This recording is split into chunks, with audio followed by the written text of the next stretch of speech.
You're listening to an Airwave Media Podcast. Sick of those trivia podcasts that you don't even understand how to operate and they just have too many levers and buttons? There's got to be a better way. Now there is, with Good Job Brain, an offbeat quiz show and trivia podcast that makes learning new things easy and fun. I just learned that artificial vanilla flavoring sometimes comes from the anal glands of a beaver, and now I can never shake that mental image. Thanks, Good Job Brain. Good Job Brain is available for the low price of just 4 easy payments of free. It's a podcast. Good Job Brain is part of Airwave Media and available on all podcast apps. Operators are standing by.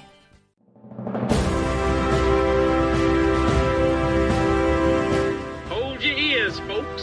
It's showtime. People pay good money to see this movie. When they go out to a theater, they want cold sodas, hot popcorn, and no monsters in the projection booth. Everyone pretend podcasting isn't boring. Turn it off.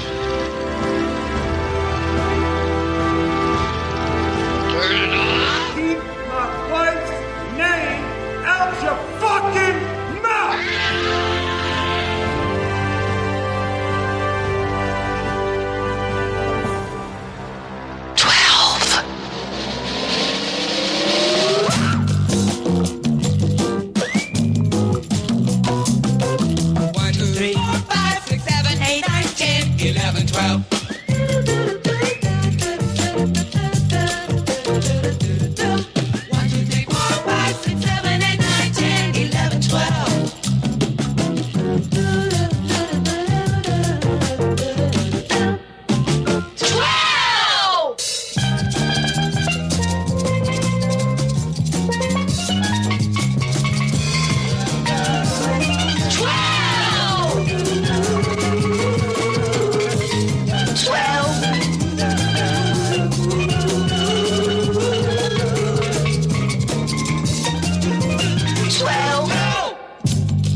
It's that time again. Welcome to Ego Fest 12. It's the time where we peel back the curtain and reveal all those dirty little secrets behind the projection booth. On this episode, you're going to hear the roll call of our fantastic Patreon backers, interviews with Dan Gardner of the Run P app, the most helpful app on my phone, as well as Kevin Goatee of the Gutting the Sacred Cow podcast, on which I made an appearance recently talking about the Boondock Saints, though Kevin thinks I was on another episode until I set him straight. We'll have that coming up in a little bit. Yet another wacky case of mistaken identity. And speaking of mistaken identity, I'm joined on this episode by the one and only, no Fugazi here, Mr. Mark Begley. Hang on to your ego. Hang on, but I know that you're going to lose the fight. That was the song that I played I think maybe first Ego Fest, so I'm glad we're on the same page here. Kind of figured it had probably played out or opened at some point. It's definitely one of my favorites. Mark, of course, as everybody listening to this knows, is the host of Wake Up Heavy, and recently one of the month-long co-hosts on Chris Stashew's Hot Begley on Begley Action February. Fantastic time. Yeah. Well, thank you for having me. I'm glad and surprised to be back on another Ego Fest. Wow, it's always good talking with you, sir. Why the Begley on Begley February that you had over at Chris's show? Because I have the same last name as somebody who's an actor. I think is really it's not a very common last name, and maybe a little more common than Stashew, quite a bit less common than White. But it's just always kind of tickled me that there's a guy out there running around with the same last name who's made something of himself in the world. And I love that you went for all those starring roles that Ed Begley Jr. was in. I had to put a little kink into it and find, it really was to find movies that I was interested in talking about at some point. And it just sort of became a little bit of a goof, I guess, that they happen to be ones where he's barely in it. But, they're all pretty interesting films, I think. So it was fun to curate that. Which one was your favorite to talk about? I enjoyed Citizens Band because that was the one that was new to me. And also because there were 4 hosts on that one, which I don't think I've participated in a recording with that many people. Are you saying you haven't had a foursome before? No, I have not. That is true in all aspects of my life. I'm barely in a room with more than one person, so they were all fun to talk about. And I probably learned more on that episode since it was a new to me movie. But yeah, it was fun, and I could do the same thing next year. I probably won't, but he's had so many little bit parts in so many movies, it could extend for a number of years. I would be very curious for a Ed Begley Sr. conversation. That's a possibility too. I just saw him in something the other day. I think with Henry Fonda and a couple other guys. 10 other guys? Yeah. Well, no, it wasn't that. But I know that they were in a number of films together, I believe. And I can't remember. I think it was a Western. Yeah, Ed Begley was definitely in some Westerns. I want to say he was even in a Clint Eastwood Western, but I could be wrong on that. There was a period of my life where I went through a lot of Eastwood Westerns, and Blockbuster was so nice to actually have them all in one section. So back when they were trying to do that weird, we're going to sort by actors thing. Yeah, that's fun. That was so stupid. Fucking hated that. Where is this movie? Yeah, I think ours did something similar, and I'm like, man. I always really got into it because they had a fucking Goldie Hawn section. I love Goldie, but really her own section. And then they had a Mel Gibson section. So I'm like, well, where are you going to put Bird on a Wire? You going to order 2 copies, motherfuckers? What are you going to do? 2 copies. Yeah, Do it. Yeah. We'll get one for Bert and one for Clint, and we'll have City Heat in both of them. The video store that I worked at had theme rooms. So, they had a horror room, they had a action room, a comedy room, little X-rated room in the back. And so there's probably some movies that I took umbrage with their placement in the facility, but not that I can remember any of them right now. But at least it wasn't by actor. I can't even imagine trying to stock the shelves or look for a movie in that scenario. Yeah, there's that great Simpsons joke where Bart goes into the adult room and it's like Kieslowski and Truffaut. Brideshead's gonna get revisited tonight, baby. Now that I could have gotten into. Those were the tapes that we had to repair the most when I worked there. So we fixed broken tapes. They had a whole little VHS splicing thing in the back, and it was almost always porno film. Oh, I thought it was the art house movies. All those Bergman tapes that would just get played and played and played. Played and rewound to that one special scene. Oh, yeah. Yeah. There's that moment in Stalker that people would rewind all the time where something actually happened. Right. Or when the siren's going. Yeah. When the glass goes off the table. I missed it. What the hell happened just there? Yeah. Old video store days. Mm-hmm. So I was very lucky. We've gotten in a lot of questions, and hopefully I've got some answers. And then, of course, Mark, if you've got any additional questions, because you're always good for questions as well. I think I do. You want answers? I think I'm entitled. You want answers? I want the truth. You can't handle the truth. And sometimes these get answered in the process of answering other questions. So if that happens, I will mark mine off. Sorry, Josh Hadley just sent me a picture because he likes to send me memes on Facebook. Once a day, he sends me a meme and I go, I've seen this already. Please, Josh, quit sending me fucking memes because we go to the same places on Reddit, my friend. I only have one meme place, some guy on Instagram whose stories I look at, and my wife and daughter wonder why I'm cackling on the couch looking at my phone. Like, there's something funny about cats and dogs or something in this. I love it. I'm like, great. That sounds real fun. Go back to your phone, dear. This is from Noel Thingval, and I apologize in advance if I mispronounce anybody's names. Oh, this whole episode is all about mispronouncing names. Wait till later on. I won't make you sit through this, but when I have to read off everybody's names, whew. I have listened to that in the past. It's a noble calling.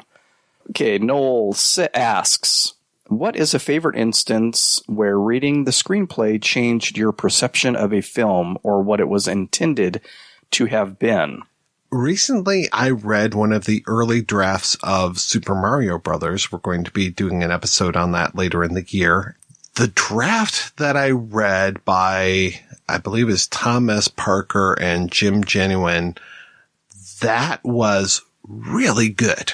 And I don't know where things went astray because shortly after that, like in the research, there's a meeting notes from the people who are eventually credited with final screenplay credit, or 2 of the 3, because Ed Solomon did a bunch of rewrites on it. And it's like, hey, we came up with all of these great ideas, and this was what we heard when we went out to dinner with you guys, and we'll come up with a screenplay for it. And they basically went off in their own direction, and it was not good. It's very close to what we ended up with on screen. And I know I could be getting a lot of hate mail here, and probably will, because I'm not a big fan of Super Mario Brothers, but I definitely want to do a deep dive on where it went wrong. And I think one of the reasons why it went wrong was that they went away from that original screenplay. It was actually really good and a lot of fun, and kept more in the spirit of the video game. That whole thing about losing a princess, and you've got the bad guy out there. And I found it interesting. I was just reading a book about Super Mario, the video game, and I didn't realize that was based on, originally it was inspired by Popeye. So Donkey Kong was originally supposed to be Bluto. The princess was supposed to be Olive Oil, and Mario was supposed to be Popeye, which is interesting because I think the same month we're doing Super Mario Brothers, we're also covering Popeye. So what a coinkydink. I probably would have played that game as a Popeye fan back in that time period. Not a big Donkey Kong fan? I'm not good at video games, so I never really got completely sucked in back then. I played Pac-Man, and I had a friend, I think, who had an early, probably Nintendo system, and I played the Smurfs game quite a bit on that, but never really got good, and it was just ultimately an exercise in frustration. And so I have never owned a gaming system in my life. When people would go to the arcade, like have their birthdays there, I'd maybe spend $1 or $2 in quarters, and that was it. That's actually a really good idea. I've got a birthday coming up. I'm going to be turning 50 there you go. In a few weeks. Probably the day that I drop this is going to be my 50th birthday. Maybe I'll go over to the Dave & Buster's if they're still open. I don't even know.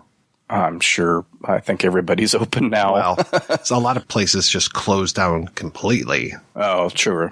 That is true. Yeah, have a old school arcade and COVID party. Yeah. I can't imagine touching things that other people have touched at this point. Maybe bring some gloves or something. Yeah.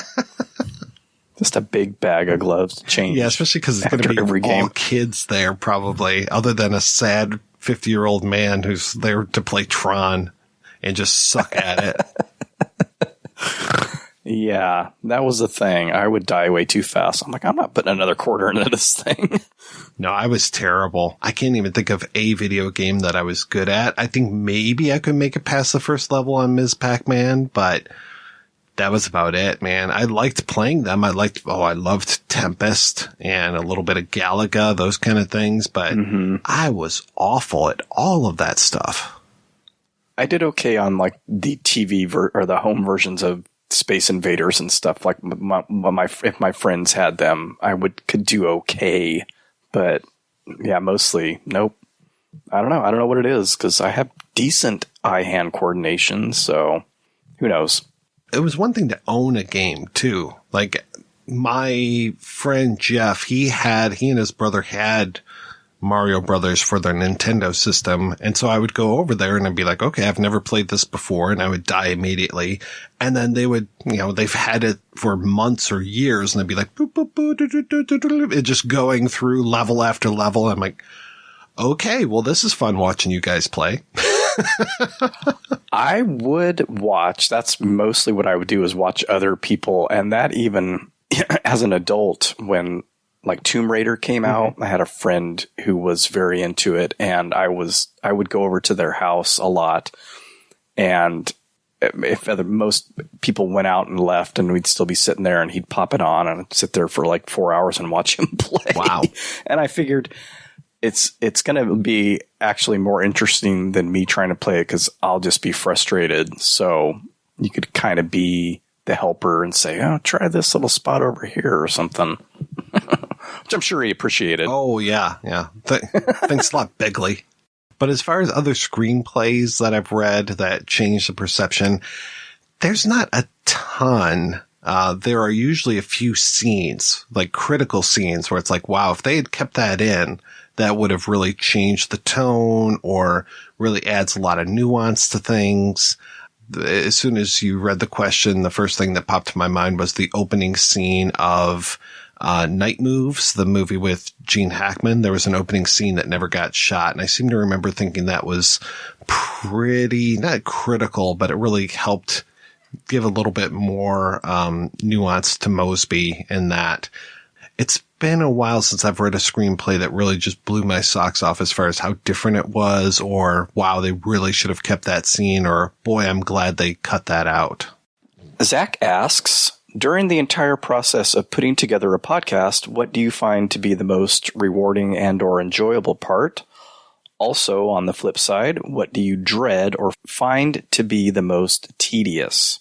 Probably the most enjoyable part is the actual recording and sitting down with folks that you like a lot and just talking about a movie. I think that's probably the thing that's the most fun. Though I really like the research part of it and digging up stuff, and then especially talking to people, like talking to, the actors, the directors, the writers, and just kind of getting their take on stuff, especially, it's like putting together a big puzzle sometimes, I read this and how was that? Or like you read a news story, you read an article, and then actually getting the real story behind it, because not to sound like a weird conspiracy theorist, but I've been saying for years, like sometimes journalists are a little lax when it comes to checking on things, or especially entertainment journalists. It's like, here's the press pack and here's the official story about things. And then you find out, oh yeah, that was all made up by a publicist. So finding out what the real deal is behind something is really kind of fascinating. So kind of being that detective. You are fake news. So I would say probably talking with friends first, research and interviews second. And then as far as what I dread, you would think that I love audio editing because I do it all the time. But my God, that's what I do all the fucking time. Every fucking weekend, almost every fucking night of the week, I'm there editing stuff. So all those conversations, every time I do an interview, sometimes it's like, really, do I have to do an interview? Because that means it's going to take me another at least 3 hours to edit this. That kind of sucks. Yeah, and I think there's a question coming up later on about that whole situation. The editing. Mm-hmm. Oh, yeah, we can talk about that because you also edit like crazy. So you know my pain. I don't have nearly as much to edit as you do, so there is that. And next we have Alvin Ikarma. The famed director, Alvin Ikarma, of Lethal Force fame, one of my favorite movies ever made. And it sounds like I didn't fuck up his name, so I'm happy about that. Congratulations. Why have you let your show be ruined by politics, and how long do you intend for it to continue? Also, Ukraine. I'm assuming this is tongue in cheek. It's but a little, I'm not yeah. Alvin's he's a prankster. Yeah. So of course, Alvin is referring to all the people that leave negative reviews on iTunes and other places, talking about how the show's ruined by politics. And I also was putting out the call for questions, and also Ukraine is referring to someone who is like, I don't have time for podcasting or any of this stuff while there's war in the Ukraine happening. How selfish it is for me to be putting together this Ego Fest during this troubling times. So shame. I can do a lot of stuff about things in Ukraine from my basement. So I think I saw that exchange. I mean, thoughts and prayers? ? Yeah, as I butted in, the world's been shit for 2 years. Is everything else supposed to stop? I mean, the podcast has been what's helped keep me going, especially during all the COVID times. I mean, otherwise I wouldn't have talked to anybody other than my wife, and she's sick of talking to me or hearing my voice, and I've got all these other suckers out there that actually like to hear my voice sometimes. So, except when I talk about how much I dislike Trump. Well, you have a bunch of snowflake woke liberals on your show, so I can kind of understand the... Yeah, a lot of snowflake, a lot of libtards, definitely. I kind of surround myself with those folks. All right, I think I will throw in one of mine. So Mark Begley asks, have you met any of your co-hosts or interview subjects in person? Yeah, actually, I met Chris Dashew in person once. We met up in Toronto a few years ago. I was up there for a fan convention. I was moderating a couple panels. I think that was the year when I moderated the panels for, was that Orlando Bloom? I think it was the Christopher Lloyd one, as opposed to the year where I did the Danny Trejo, Orlando Bloom. I can't remember. But yeah, we actually, I met him and his dad, and we had Korean barbecue together. So that was very nice. Damn, that sounds like a party. Yeah, it was really good. I have met in person a couple of the guys from We Hate Movies when they were doing their tour. Steve and Andrew were on an episode, or each on an episode. I feel so bad. I feel like I really was I was expecting Andrew Jupin to be more like he is on their podcast, but it's so different. We Hate Movies is such a different podcast than the Projection Booth. So I felt like I kind of was like, hey, Dance Monkey, come on, do your George C. Scott. Shtick. Come on, let's do it.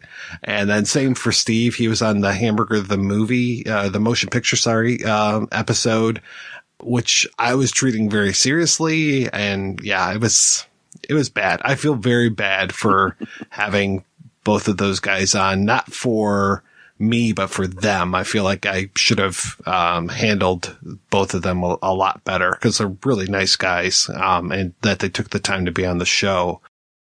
I mean, there's some people that are my friends that have been on the show, like Mike Thompson, Leon Chase. Trying to remember Colin, of course. I've met him plenty of times. Ed Pettit, Jedediah Ayers, even Andrew Leovold and Andrew Nettie as well. And then as far as interview subjects, I met Tom Noonan in person, and that's what managed to get an interview, because I don't go to a lot of conventions. Hearing this conversation, you would think that I do, but I went to a convention here in Detroit specifically to meet him and try to pitch to get him on the show. I tried the same with Eric Roberts. That did not work. He's busy making movies every day of the week. He's very busy, yeah. There's a talking cat movie out there that's got his name on it. I know. I met Vincenzo Natali in person once up in Toronto, and he says that he actually remembers that, which is pretty impressive. Same thing with Corey Maccabee from The American Astronaut. Corey's got one of those weird superpowers where he can remember you and actually remember details and stuff like, oh yeah, we talked at this time and date and blah, blah, blah, blah. I'm like, holy shit, how do you remember that? It's really remarkable. Yeah, I'm the opposite. Yeah, oh yeah, me too. So that's why I'm sitting here struggling. Yeah, going, have I met anybody else in person? But yeah, generally it's almost all via the phone. Like one of these days, if I ever get out to Los Angeles or get back to New York, hopefully I'll be able to meet some more people in person. We had Joyce, who is in, or who helped make, Raw Talent. Oh, I know, Larry Ravine. He's been on the show a bunch of times, but he's even co-hosted, and I met him for beers out in, New York. And then I can't remember if that was before the Raw Talent episode or after, but he's been on the show a bunch of times. So yeah, there have been times where I've actually met some folks, maybe not as many as I would have liked. That was more than I was expecting, actually. That is pretty cool. One of these days, Heather and I are going to have a drink together. I would love to see you in person. See if you actually have any legs or not. Just see like stomach. I know, up. everybody. That's, yeah. It's like when I finally met Father Malone, and I'm just like, holy shit, you're tall. I had no idea. Once things clear up, maybe I'll travel somewhere. Yeah, that was really nice. Actually, Morris Brzezinski, who's been on the show a ton, he was traveling around the States with his family, and moreover, he was traveling around Canada, and he had a really nice dinner where it was him and me and his wife and his kids and my wife, and then it was also one of the guys from the GTTMC, the Gentleman's Guide to Midnight Cinema, and Scott Clickers from Married with Clickers. And we all had a really nice vegetarian dinner at a place in Toronto. I guess I meet most of my podcasting friends in Toronto. And that was terrific to finally be able to say hi to some of these guys in person, especially I had recorded with Big Willie and Morris and Scott a few times by that point. Morris is a good co-host. He's a good dude, man. I really like him. Next question, and this is a name I might screw up. Howard, I don't know if it's Pirat, yeah. I'm probably actually making way more of it. I think I asked him, and I think he said that it's Pirate. Okay, well, that's how it's spelled, but, I seem to remember putting I think he actually put the Rat band from the 80s as a GIF in the conversation. Well, there you go. So Howard Pyrat asks, is Jaws 3D worth a remake? Oh, this is a 3-part question. Should Brody just let Shamu into the lagoon to fight?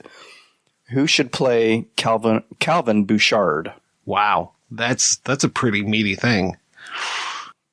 That's a heavy 3-parter right there. It is. I mean, this is up there with like Ukrainian politics. I'm not a big, people come down on remakes a lot, but of course, let's go back to the Maltese Falcon episode. I mean, the Maltese Falcon that most people know and love is the 3rd time that they tried to make that movie. So should we go back to Jaws 3D? Yeah, why not? I mean, we've already kind of remade the Jaws films with some of these Deep Blue Sea movies, which aren't very good at all. There's all of these different shark movies that are out there on Sci-Fi, which they're still making. What the fuck? Yeah. They're still making these? I just saw like the Sharksercist, so it's like either. Oh, I saw one the other day that was even worse than that. Oh, was it Amityville in space? It might have been Amityville Shark. I think that's what I'm thinking of. You've got the Meg. I mean, they're still making shark movies, so. The Meg I actually kind of like, and I especially like it because it's got real rudimentary Mandarin in there, so I can actually understand what they're saying in Mandarin, which is neat. There's a little boy on the beach who wants to go swimming, and he's just like, Yao Chu, and I'm like, I want to go. I'm like, oh, I can understand this. Yeah, why not remake Jaws 3D? I think you could really, I can't say only get better from there because the original is such a classic, but I would say, yeah, let's go ahead and do a remake. I don't know. I think Shamu has been dead for a while, the original Shamu. I would think like a shark versus killer whale fight would be pretty cool. So I think that's Michael Brody in that one. I think that would be absolutely fine if Michael Brody did that. And as far as who should play Calvin Bouchard, I mean, let's stick with the Deep Blue Sea thing and just have Samuel L. Jackson in there. There you go. I don't know. This is sounding kind of good. So you might want to TM copyright this little section here. The most important part is that it still has to be in 3D. Oh, yeah. Because it's advanced so much since then and doesn't give people headaches anymore. Maybe Jim Cameron could use some of that fancy 3D work that he's doing on those Avatar films. Actually, why not just do full VR? There you go. Just people in the audience still paying to go sit in the audience and put the thing on. Yeah. Somebody in my office at work has way too much money or way too much pull because they have us doing VR trainings a lot of times. So you sit there and you're in an office, you put on the headset and you're in a different office. And then it's the guy who's just like, okay, I'm going to tell you about, difficult conversations. I just went through one the other day and it was about, bias, unconscious biases. And it was me doing an interview, a job interview. First person up was this white dude with all these tattoos. And then there was a kind of a gender neutral female. And then there was a black woman. And I'm just like, okay, I'm supposed to show you that I don't like these people, or how do I react to these folks? And at the end, they showed me this graph and I'm like, I don't understand this at all. Cause each one of these people, they had the exact same answers to the questions and the questions were almost exactly the same. So I'm just like, what are you measuring? The only thing I didn't like about the white guy was that he seemed kind of flip. Why are we spending all this money on VR equipment for training? That sounds like one of those near future dystopian movies where, they sit the poor sap down in the office to put on the thing that puts him in another office. I mean, it's probably been done already. So I don't know if this is all one anonymous person. These are many anonymous questions. I just kind of lumped them all together. Yeah. Anonymous asked a lot of questions. Let's get to the first anonymous question. Why are people afraid to ask these questions? They're perfectly fine questions. Starting with, what podcasts are you listening to? Anything you recommend? I don't know about you, Mark, but I don't have time to listen to a lot of podcasts. I'm too busy making my own. I am an avid listener of a few podcasts. So other than podcasts that my direct friends put out there, so Wake Up Heavy, The Culture Cast, some of these podcasts that are out there, I always listen to We Hate Movies. Absolutely love We Hate Movies, which is funny because I think later on when you hear Kevin Goatee's interview, he will talk about other movie podcasts. And it's like, well, we don't go beat by beat through the movies. And I'm like, well, that's kind of what I like about We Hate Movies is the way that they break stuff down. They do the same thing in God Awful Movies, which is another show that I listen to pretty darn regularly. God Awful Movies almost gets too into the minutia, too into the beats of the films. So some of those episodes last, and this is the pot calling the kettle black. Some of their episodes last a little too long for my taste, but I really like their takes on things. So God Awful Movies, We Hate Movies. The other one I've been listening to, and I can't tell if I'm quote unquote hate listening to it or not, is I think it's called Downloaded, but it's spelled weird. It's DOWNLOW.D. It's kind of fucked up. I get it.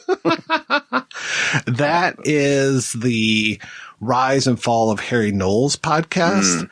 And the first one felt really, Harry Knowles is fucking fantastic. And I was just like, oh my God. And then since then, they've kind of come down a little bit off of that hill. And it is talking more about the behind the scenes stuff at Ain't It Cool News. Did you read Ain't It Cool News when it was a thing?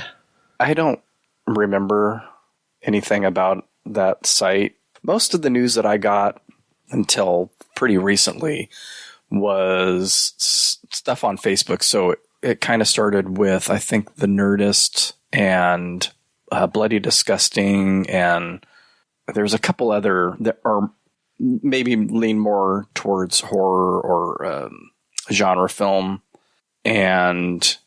But a lot of times things would just get shared about a movie, and I'd be like, oh, and I didn't think about who was behind. I had no idea who was behind any of these things. And so, but that, it doesn't, I see it come up in reference to him, and I'm like, yeah, I don't know. Probably read some articles that they put out, but. Oh, you probably remember their ugly site. The ones that I've seen since then that have been referenced and people have made comments about, that stuff I never saw any of those. The Blade 2 particular review. Yeah. So I can say that would have left an impression that I wouldn't have forgotten. It was mostly like, these horror films are playing at South by Southwest this year and blah, blah, blah. Well, I've been working online since 97, which is weird to think that I've been 25 years in the internet business. And I was online probably 94, 95 when I was working at one of my first jobs. I was working at Comcast, and we had CompuServe was our thing. So not even America Online. Mm-hmm. And eventually, like, I found all my old college friends who I just graduated with in 94, and they're just like, hey, we should start a web page. Somebody needs to learn HTML. And I'm like, HTML, what's that? And then I went out and I bought a book, The Complete Idiot's Guide to HTML, and I read that. And then I was doing a zine at the time, and I started making a web page for my zine. And I was just like, this is fucking fun. I want to do this full time.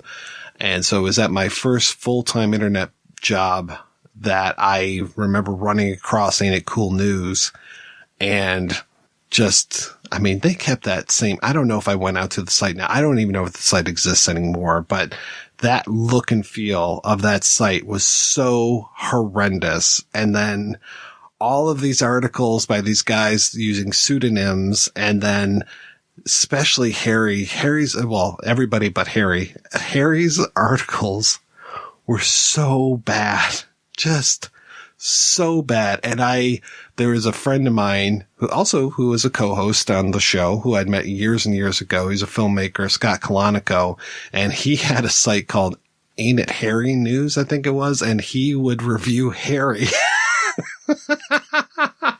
And he would kind of write in Harry's style about Harry, and how he saw Harry and his dad at this screening, and how Harry, always had to have the same seat in the theater and all this stuff. And I just remember Scott calling Harry the impresario of exclamation points, because he loved his exclamation points. And just every single Harry review was 4, 5, 6, 7, 8 paragraphs of Harry getting to the theater, getting the popcorn, getting all this stuff before he would ever get to the meat of the story. And it was just the definition of bearing the lead. And it's all right. And I don't consider myself to be a good writer, but I just always knew that I was a better writer than Harry. And I'm just like, how is this guy getting all of this attention for this horrible website? Yeah, it boggles the mind sometimes, who makes it in different scenes. Yeah. Well, it's been very funny. So this Download podcast, I'm having this love-hate relationship with it, because it is getting into some of these behind-the-scenes things that I had no idea about, because I just wasn't into the politics of the time.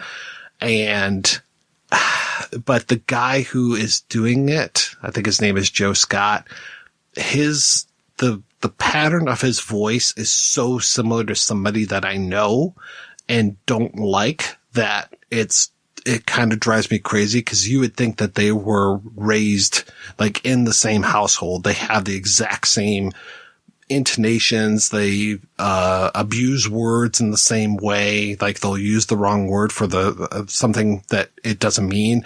And it's just wow. It's I found this guy's twin. It's really strange. And the other thing that I'm waiting to get to is Drew McWeeny. And because Drew McWeeny is the only guy from the whole Ain't It Cool scene that I think has kind of made anything of himself. And Drew McWeeny, that fucker, this whole thing of him. I think I follow him on Twitter.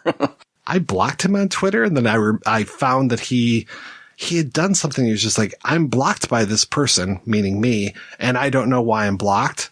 Well, I'll tell you why you're blocked, Drew McWeeny. I think I saw that, actually. It's because Drew McWeeny used to go into all of these press screenings for stuff and then write about the press screenings. And that was like verboten. You're not supposed to do that. Not press screenings. I'm sorry. Test screenings. Mm-hmm. You're not supposed to do that. But it was just this big badge of honor. Like, oh, well, we're protecting the rights of the artist by writing about these test screenings and blah, blah, blah, blah, blah. Well, then cut to a few years later.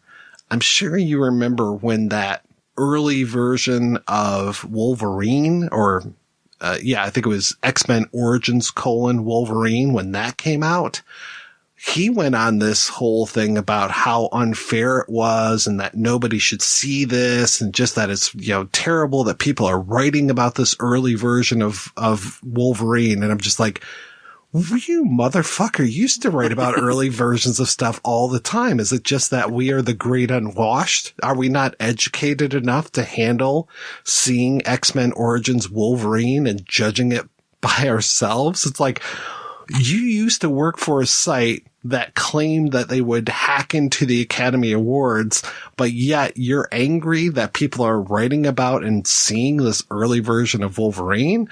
Just talk about being so hypocritical. As I often say, so out of the loop, the ignorance it's not just bliss. It's just like, I don't know who these people are. When I started on Twitter shortly after starting Wake Up Heavy, I was mostly just like try to find film people, and then you find a couple, and then you sort of look at their lists, or someone will pop up and add you as a friend first or whatever. So, as a lot of times you see this, I see a lot of you still follow this person or whatever, and I always click and I'm like, oh no, I don't. Okay. So I've never encountered that yet. Although I think Harry Knowles actually, initiated the follow, and I didn't really know who he was. So well, I think he followed me, and then, and I think it's film. There are some people who just like follow back or follow people, whoever, just anybody. And because there are people I know that followed me after I followed them, and I'm like, why did this person follow me? But then I realize they're like followers and following are almost exact. So there are those people that just, whoever follows me, I'll follow them back. I always vet their page first, usually. And because it's Twitter, it doesn't need to be, I don't need to follow a wide array of people to get varying views on everything. I curate my Twitter page to be people of a similar mind, at least, if not a like mind. So, yeah, I do discover things later on about some people, and I'm like, oh, okay. Yeah, there's a lot of people. I will gladly claim ignorance on a lot of folks as well, because it's like, who are you again? Or like, there's just a few people, God, what was his name? John Squires, I think, where it was just like everything that he wrote about him, just like, you're wrong. You continue to be wrong about all of this stuff. So I'm just like, yeah, I'm done following you. There's a few people where I've just blocked or unfollowed because they're just, their taste is horrible. There's only like a few people where I'm just like, I will get upset, and not really like heavily upset, but I'm just like, what are you doing? Like, there's that guy, Devin Faraci, who is a total piece of shit. And he was, worked at the Alamo Drafthouse. And I know there's a lot of allegations against people from the Alamo Drafthouse. I think Tim League, is kind of suspect and all that too. And Faraci has a Patreon page that after he quit Alamo and Birth Death Movies, or whatever that Birth Movies Death, I think it's called. After he quit that, he started this Patreon. He's like, now he's a Buddhist and he's like reevaluating his life and all this horse shit. I'm just like, okay. And there are all these motherfuckers that are given to his Patreon. I'm just like, who are you people? Like, why are you doing that? It's really awful that you support this person. So yeah, that was one of those guys that popped up like, I have a bunch of mutuals following this person. And I'm like, oh, nope, not me. No, thank you. Yeah. So there's only a few times where I'm just like, what? What are you doing here? And then there was one the other day that just popped up on my Facebook memories where it was this guy who's just like ranting and raving. It was probably like 3-4 years ago. He's ranting and raving about, you know, how awful Hillary is and that she's a Russian agent and all this stuff. And I'm like, okay, I think we know who the puppet is. No puppet. No puppet. So I'm like, oh, who's still friends with this guy? He's still kind of a piece of shit. I even went to his page and I was just like, yeah, okay, yeah, I forgot. I got to block this guy. Yeah. Facebook is, I try to be even more like, it's only people I know for the most part. But, yeah, there's some quackos out there. Quackos indeed. Whatever that is. Quacks and wackos. Here's a good question. I think that some of these people might be stoking the fire a little bit here. I think they're poking the bear here. Why weren't you nominated for a Rondo Award this year? Well, I can tell you why, because I suck. That's why. Yeah, why else wouldn't I be nominated for a Rondo? I've been nominated every other year for the last, gosh, how long is this one? 7 years, 8 years, something like that. Who is in charge of nominating? See, this is another spot where I know what they are, but like, who nominates? You're going to like this. You're going to like this. So there's this online forum. I think it's the Classic Movie Board or something, or they call themselves the Monster Kids. And so if you like look up Monster Kids Classic Horror Movie Board or something like that, there's a online forum, and the guy who runs the Rondos, whose name I don't remember right now, David Colton, something like that. He basically just has a thread out there and he puts it up every single year, I think at the end of the previous year. And he's just like, okay, you know, here's the thread for the next Rondo Awards, and basically go out and nominate people. So that's how you get nominated, is people go in there. But really the thing is, once you get nominated, you just stay on that list forever, until you do like me, and I actually asked for my name to be removed from the list. Because for years and years, it hasn't been podcast, it's been multimedia. And so I'm never going to win, ever, because multimedia also includes all the YouTube channels, and that includes Trailers from Hell. So me, this dickwad from Detroit, is never going to be able to compete against fucking Joe Dante and all these guys that are out there. So yeah, I'm never going to win this. And it became a little bit, to me, a source of embarrassment. I did ask for them to split multimedia from podcast, just because multimedia can mean something so different than podcasts. It's like, let podcasts be podcasts. Right. The other thing that I found really weird is that they have a category for best interview, but they don't include podcasts in that. It's only print interviews. And I'm like, you should be more specific and say best print interview. So yeah, I actually asked for me to be removed. And then of course this year they finally broke out podcasts into their own category. But the other thing is that the Rondo Awards are supposed to be just horror related. And I don't consider the Projection Booth to be a quote unquote horror podcast. I would say your podcast definitely qualifies way more than mine. And if anything, maybe people should go out there and write in Wake Up Heavy as the best podcast for 2021. That ain't going to happen. Well, you know, I understand and appreciate your reasoning there. But yeah, I see it pop up. I don't know. I don't even think I've ever voted on it or anything. It's one of those things where it seems like it's the same people all the time. And, but it's nice when I see people I know on there, even though I probably don't go and vote for them. 'Cause what does one vote matter? You know, Mike. But anyway, awards of any media are always kind of a interesting, funny little thing that usually don't really measure the worth of most things accurately anyway. So you weren't nominated because you took yourself out of the running. That's what I'd like to say. And that's what I did go onto that forum and ask a couple times to be taken off. To vote for the Rondos is another thing. So first off, it's so antiquated that you go onto a board to nominate. Second off, when you vote, you have to send an email to that David Colton guy. And it's like, here's my email address. And basically, like, I guess you would copy the what I've done in the past. I'd be like, category 19, best podcast, and then the person that I thought should win it.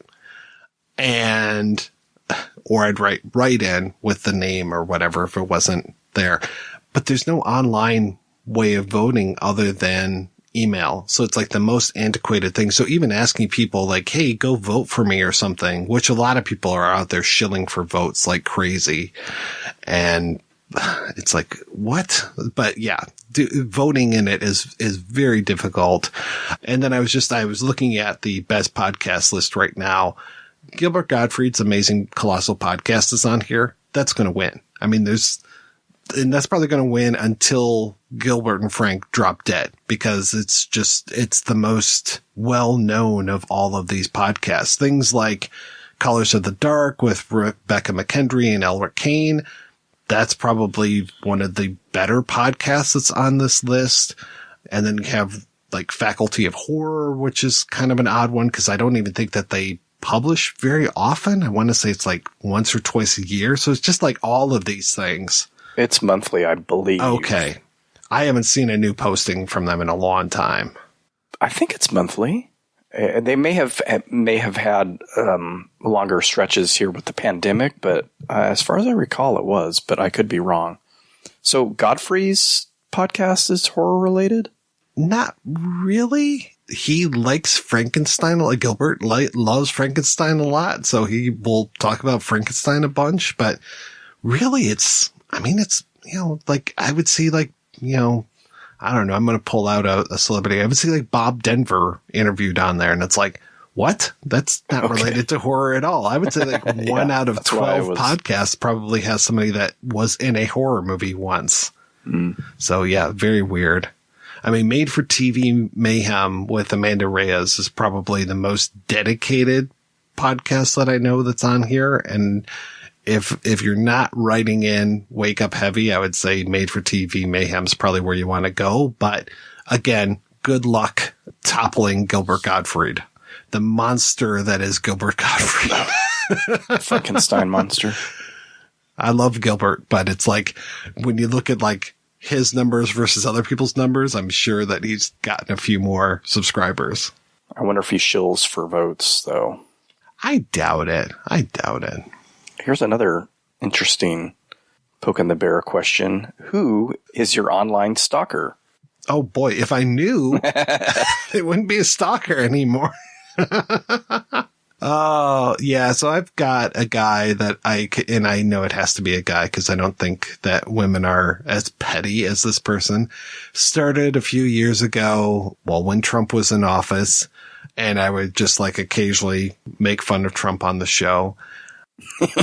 And they have weird tactics. It's like they signed me up for all of these Republican newsletters and stuff. So I was getting like, Orange County Republican Club, blah, blah, blah. And it's like, okay, well, this is odd. But then at the same time, it's like, well, only 1 out of 20 of these makes it through to my inbox because they're all getting flagged as spam. And so if I continue to mark these other ones as spam, aren't I in effect actually hurting the say, Orange County Republican Club because it looks like they're spamming people.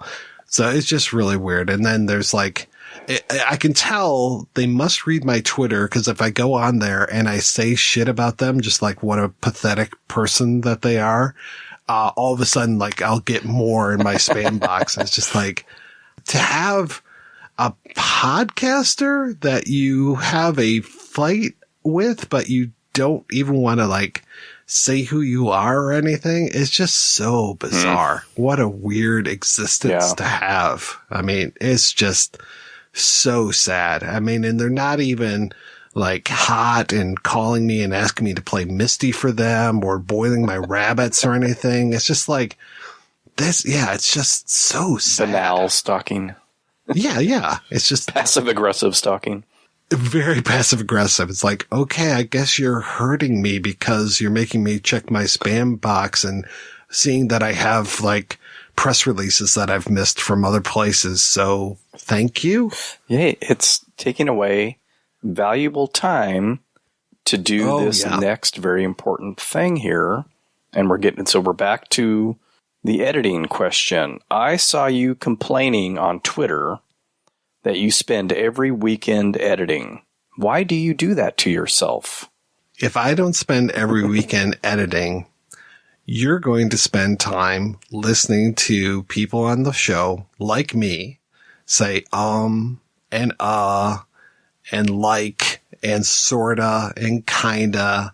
And the biggest one is, I think that. It's like, well, of course you think that. You're saying it. So just don't say, I think that. It's hard. It's so hard. People have crutches. Everybody's got crutches. And you sure do find them out pretty fast when you're editing your own voice. Boy, oh boy. Yeah. And other people's.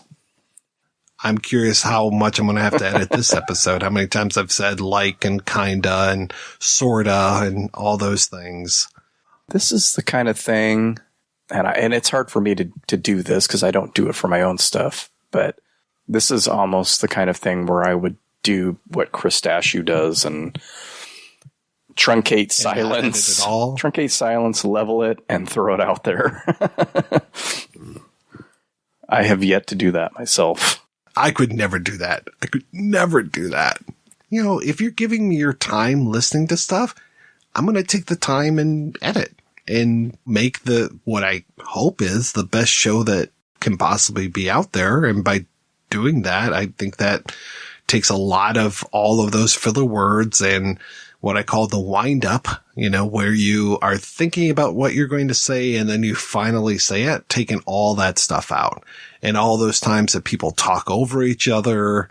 You know, of course, I think this is more of a controversial thing that I remove a lot of laughter. So that's going away, Mark, what you just did there. I expect it now. I remember when you started showing, you know, doing the tutorials, I guess it was at the beginning of the pandemic. I was like, why are you taking all the laughter out? Why are you removing the joy from these episodes, Mike? I'm hoping that it makes me sound like I have the most dry sense of humor in the world. Before I watched you do that, I would listen to the episodes, and it's not like they're bereft of humor. I would find it curious, though, when I heard someone either make an obvious joke or just say something funny, and I was like, boy, no one else found that. Those people didn't find that funny at all. And then I understood, he's removing the laughter. You don't remove it all, but people should be thankful. And I know as a co-host, I'm thankful. Okay, this is going to get worked on to where for the listener, it's a lot easier. And if you are a co-host or a guest host, you can be safe in knowing Mike's going to make me sound at least 10% smarter than I am, or 10 to 20% smarter than I came off. And that's, I think people who listen to the show should be grateful for that, and co-hosts should be grateful for that, because it does help. It helps with the listenability of the show for sure. And I think people maybe don't realize that removing those words and the wind-ups and things makes the discussion flow just much easier. It's just much easier to listen to without a bunch of hiccups throughout. So, I mean, those shows that I mentioned before, like We Hate Movies and God Awful Movies, I don't know how much Noah edits God Awful Movies. I don't think that they edit too much on We Hate Movies, but it actually works because of their style of comedy and that it's much more stream of consciousness and that they, they're making jokes. And so obviously laughter helps on that. And you're listening to a comedy show. I don't consider the show to be a horror podcast, nor do I consider it to be a comedy podcast. I will, make jokes. And a lot of times I just want them to land with a thud rather than laughter. And my laughter is horrible. I hate my laugh. So I just want to cut out as much of that horsey laughter that I have. And I laugh at my own jokes a lot. I do. I'm guilty of that. And your laugh is fine, Mike. You kind of have to confront your own voice, obviously, if you're doing this and editing this. And sometimes it's not so bad. And other times I'm just like sitting there listening to myself going, what the hell? But I will always include a little bit of laughter when Mike is on. So if you want to hear Mike laugh, you could go listen to the episodes he's been on over at Wake Up Heavy, right. Or even at the Culture Cast. If Chris is editing it, then it's going to be in there. Oh yeah. On the Culture Cast, you have me go, wait a second. Let me see. Yeah.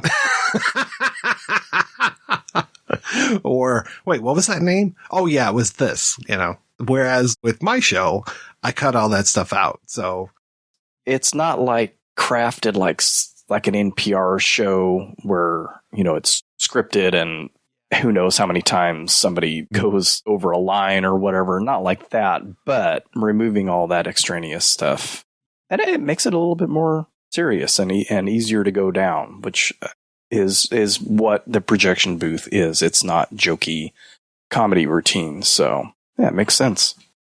All right, let's go ahead and take a break, and we're going to play an interview with Kevin Goatee of the Gutting the Sacred Cows podcast, and we'll be back with that right after these brief messages. Sick of those trivia podcasts that you don't even understand how to operate and they just have too many levers and buttons? There's got to be a better way.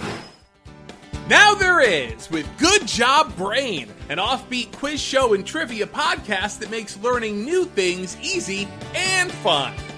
I just learned that artificial vanilla flavoring sometimes comes from the anal glands of a beaver, and now I can never shake that mental image. Thanks, Good Job Brain. Good Job Brain is available for the low price of just 4 easy payments of free. It's a podcast. Good Job Brain is part of Airwave Media and available on all podcast apps. Operators are standing by. Every passenger has a motive. Based on Agatha Christie's beloved novel and featuring a dazzling all-star cast, Death on the Nile will keep you guessing all the way to its final, shocking conclusion. Add the critically acclaimed murder mystery to your movie collection today and enjoy deleted scenes, behind-the-scenes featurettes, and more. Available now on 4K Ultra HD, Blu-ray, and digital. Hi there, faithful Projection Booth listener, Chris Stashew here. If you're looking for even more deep dive film discussion, both old and new, on and off the cinematic beaten path, check out the Culture Cast. Every episode I'm joined by a different guest as we traverse the cinema landscape talking about not only our monthly theme, but also some of the year's biggest films. I'm even joined by the host of the Projection Booth, the one and only Mike White. So if you want to listen to even more conversations on film, head on over to culturecast.com or find it on all podcatchers, both Android and iOS.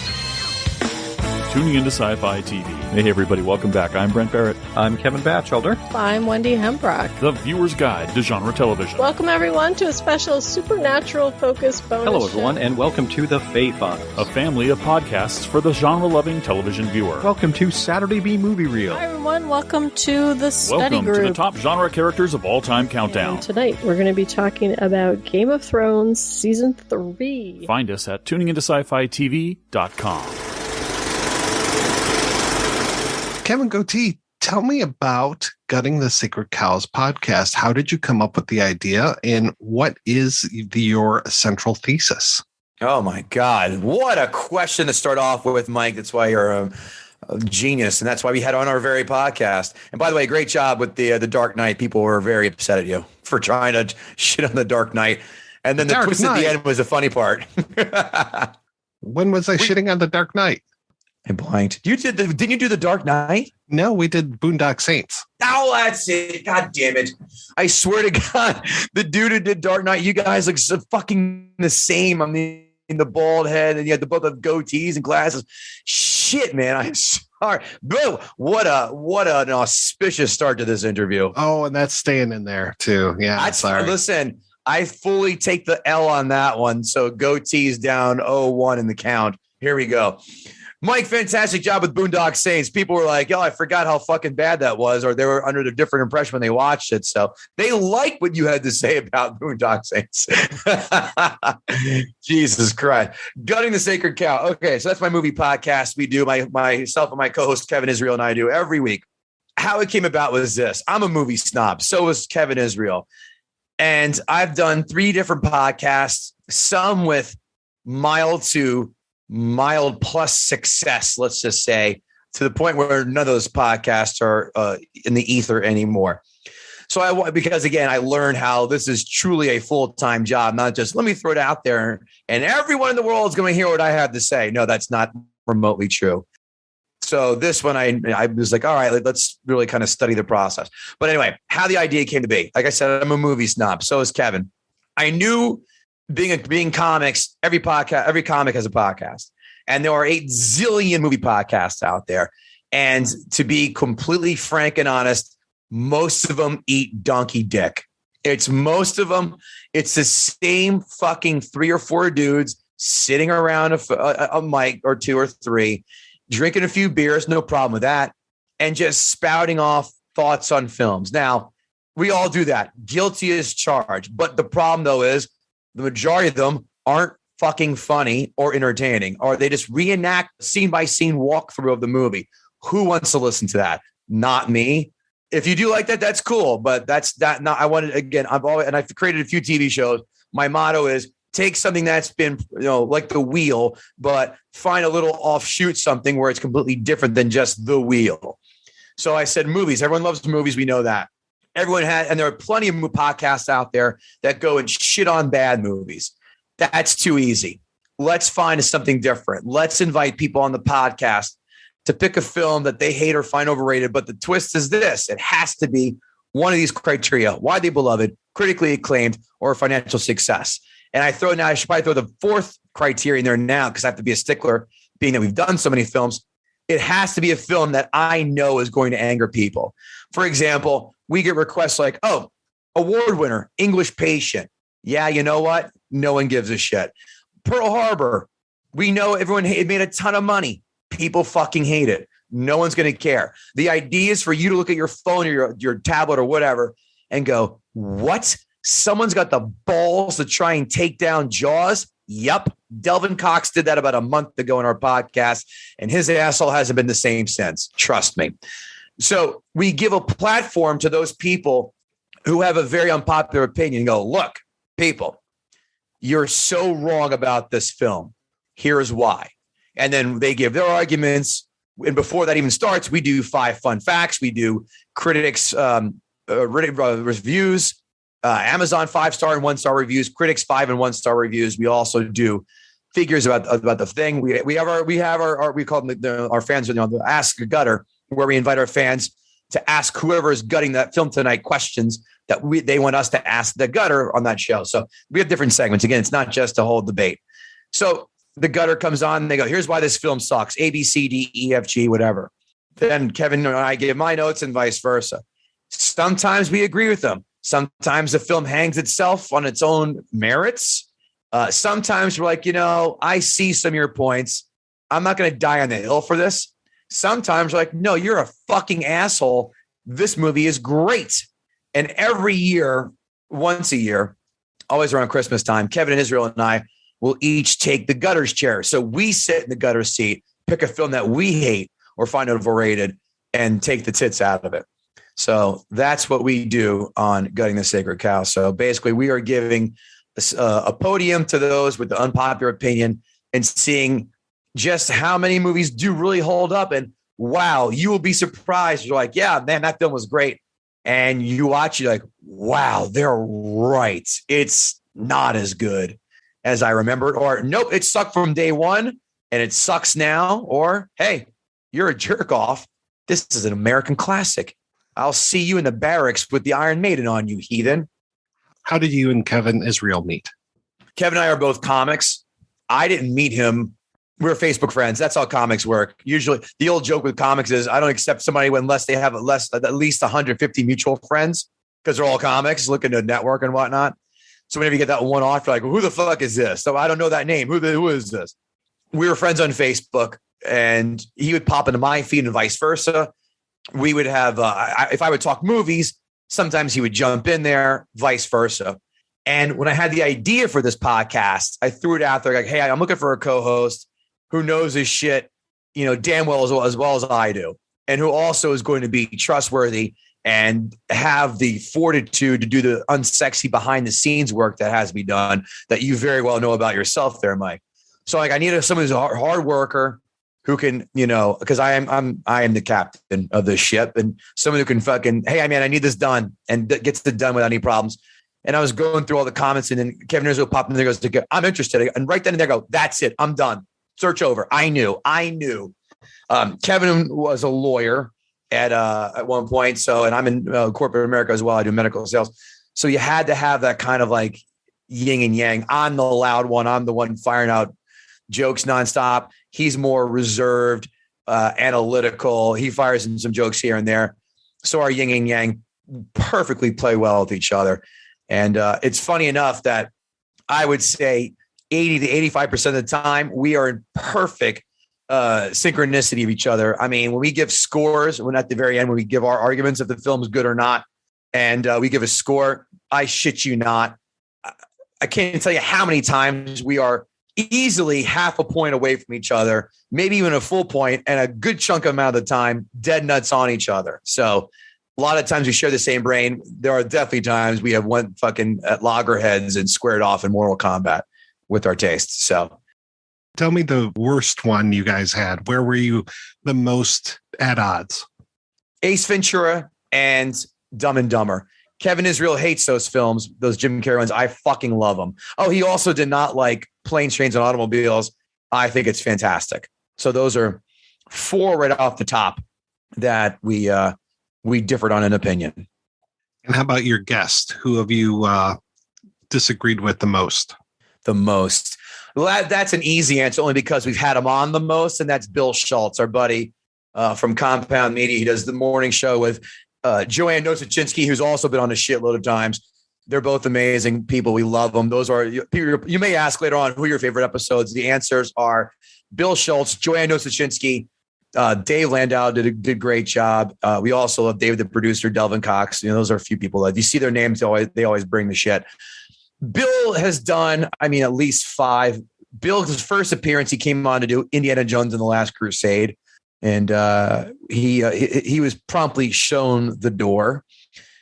Bill came on to do Independence Day. Oh, there's another one. He does not like Independence Day. Kevin Israel loves Independence Day, and I do not. Bill and Joanne, we did a live show with them last year, and we're doing one actually next week. We ended up renting out a theater, and we show the movie that they chose, and we do an episode right then and there on the spot. They chose last year Karate Kid. It was right when Cobra Kai season 3 came out, which was awesome. He also did Superman. The 1978 Superman? Yeah, Christopher Reeves, right. Yeah, we did that one. And that was the one he finally got over the hump with.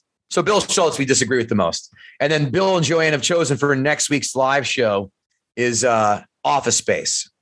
You're going to see a theme here. These are films that people are going to get pissed that people attack.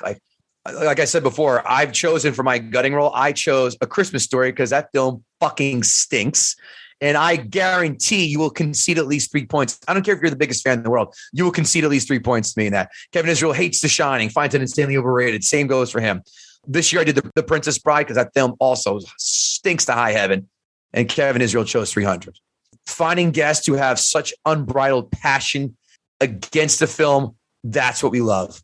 And our fans know it. Our fans know, they know if it's a good episode or not in the first 5 minutes, and then we'll know that we'll have to pick up the slack because they didn't bring it. They don't have enough bullets in the gun. They're just kind of like half-assing it, and the fans sniff it, and the fans fucking hate it, and the fans will let you know. They will go on Twitter and go, "You fucking sucked," blah, blah, blah, blah. Even though we don't encourage that, they still do it nonetheless.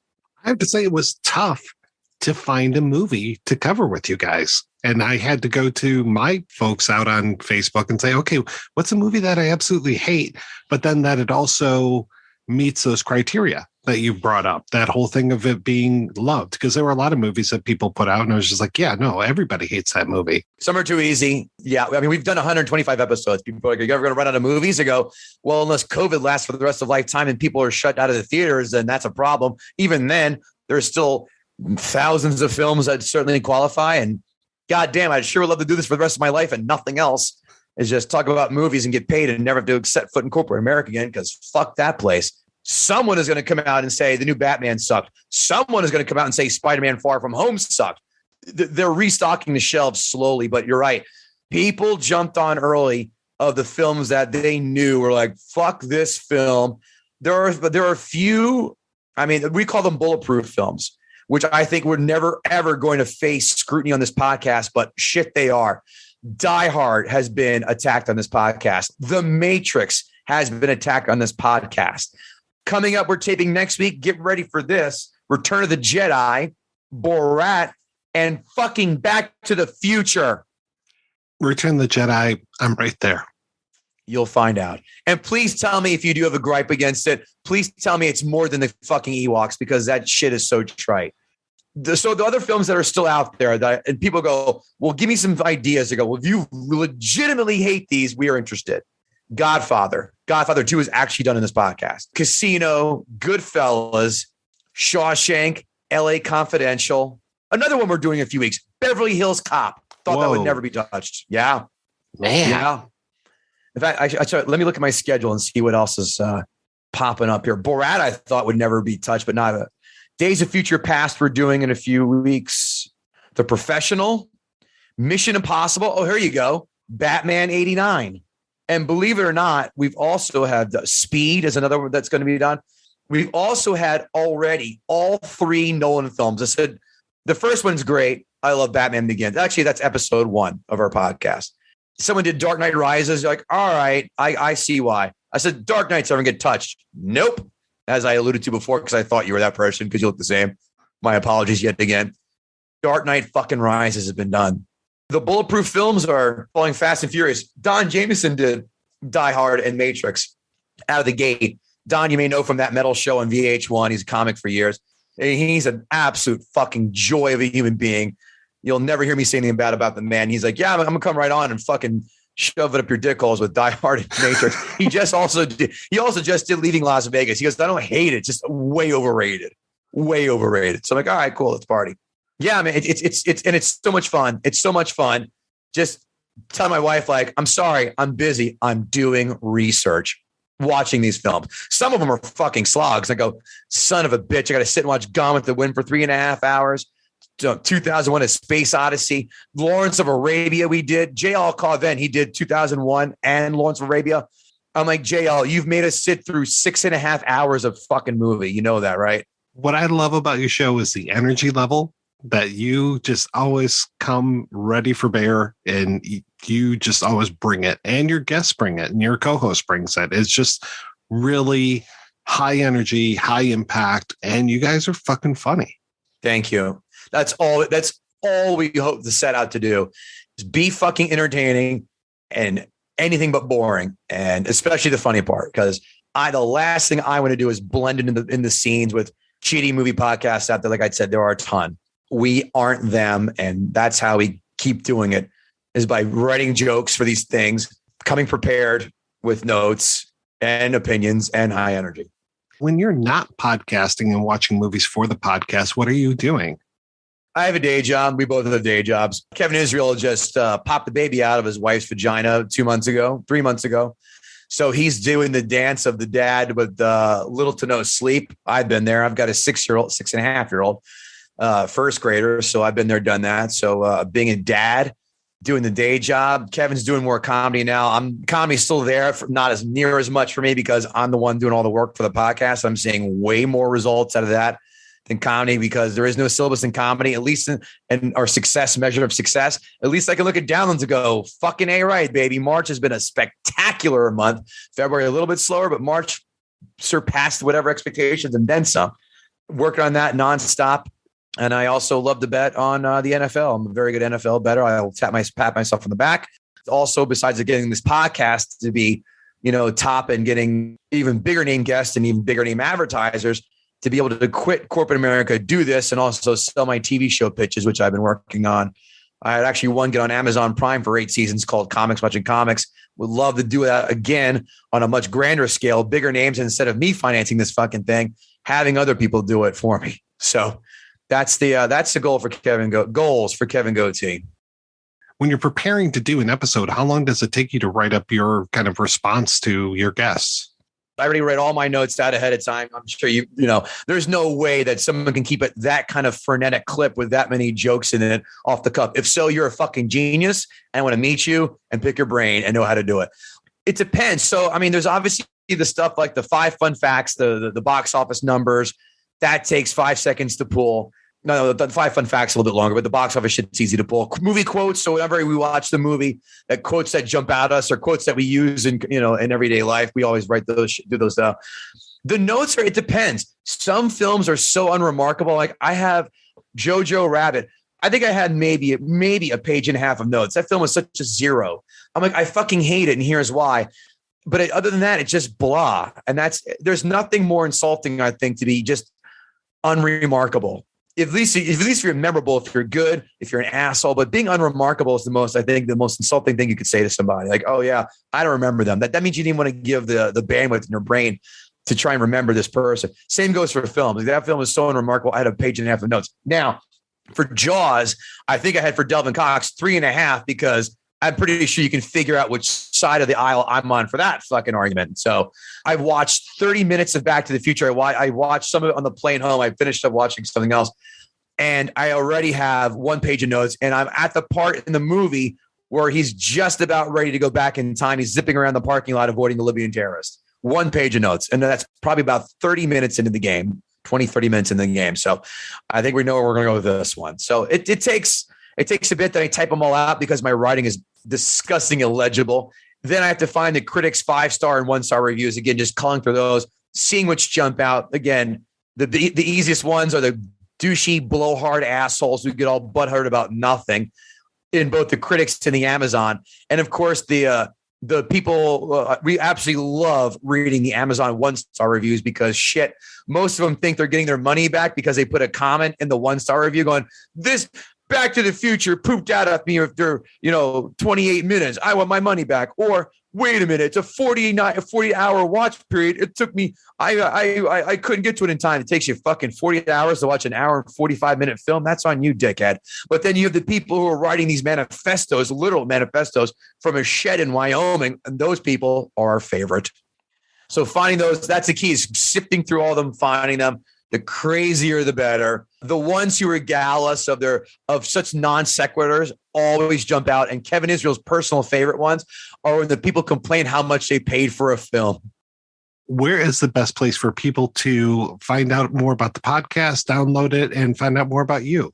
GuttingTheSacredCow.com has everything you need to know. All the links to our different podcast platforms. Of course, we're on iTunes, Spotify, Google Play, Spreaker, Stitcher, YouTube, and those are the big ones. So all those links are right there. Now, if and when we sink our fangs into you and start drawing your life force out, you like what you hear, do us a solid. Go on your podcast platform of choice, preferably iTunes, because that's where all of our 95% of our people listen, and write a 5-star, give us a 5-star rating. 2 or 3 sentence review. It sounds so dumb. It sounds so hacky, but God damn it, we are slaves to this algorithm. And until there's a better way, we have to play by their rules, because that does help. And if I like what I see and Kevin likes what he sees, we screenshot your reviews and we post them on our socials. We love doing that. Also, you can find us, like I said, on YouTube. Now, we would absolutely love if you also subscribe to us on YouTube. You're going to say, why? If I listen to it, why do I need to see it? You're right. You don't. It's just going to help us out. So just subscribe, turn off the notifications for all I give a shit, but just subscribe. We need subscribers just to get us above that 1,000 threshold mark so we can start getting monetized. That's all I'm asking. If you really give a shit, go to patreon.com/guttingthesacredcow. You can make a donation of whatever. But right now, the only thing we're offering is a $5 deal. And all that is Kevin Israel and I. We used to do our articles on guttingthesacredcow.com every week. And we're like, you know what, let's change it. So now we do a vlog where you're going to get more repartee, where it's about a 10 to 15 minute video every week. We do our That Doesn't Happen, which is our favorite topic.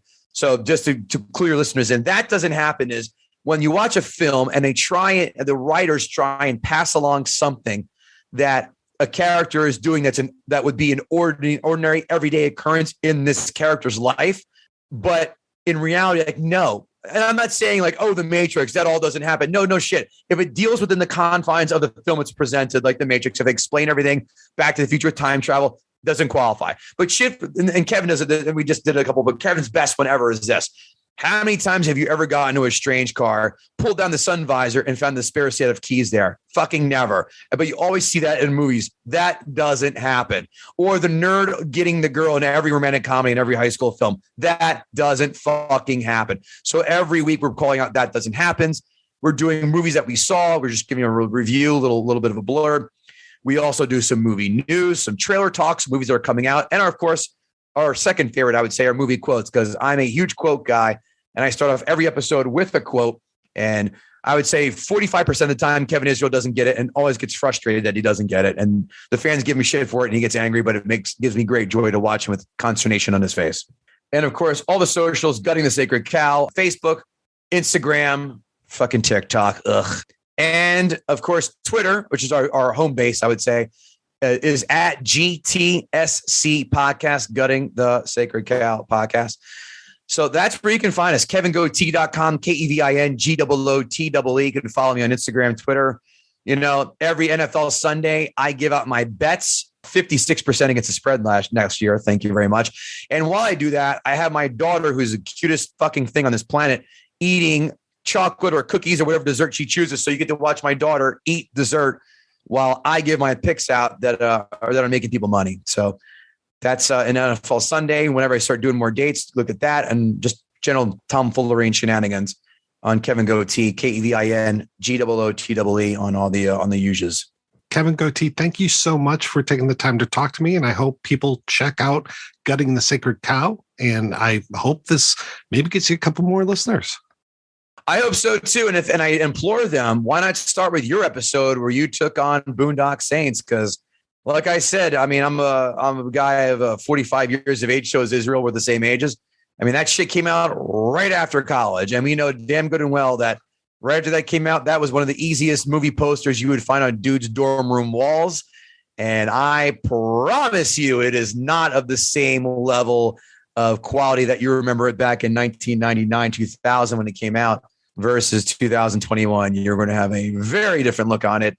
You know what? Sometimes, kids, you're going to learn the hard way that there is no Santa Claus, and that's what this podcast does. It happened to us. Happened to us several times, especially with Batman Returns. That was our first one. We found out Batman Returns, not as good as we thought it was. Like, oh shit, Batman Returns kind of sucks. Ugh. Yeah, if they don't want to listen to Boondock Saints, they can listen to the Dark Knight podcast, since apparently my doppelganger's on there. And have your doppelganger take on the Dark Knight.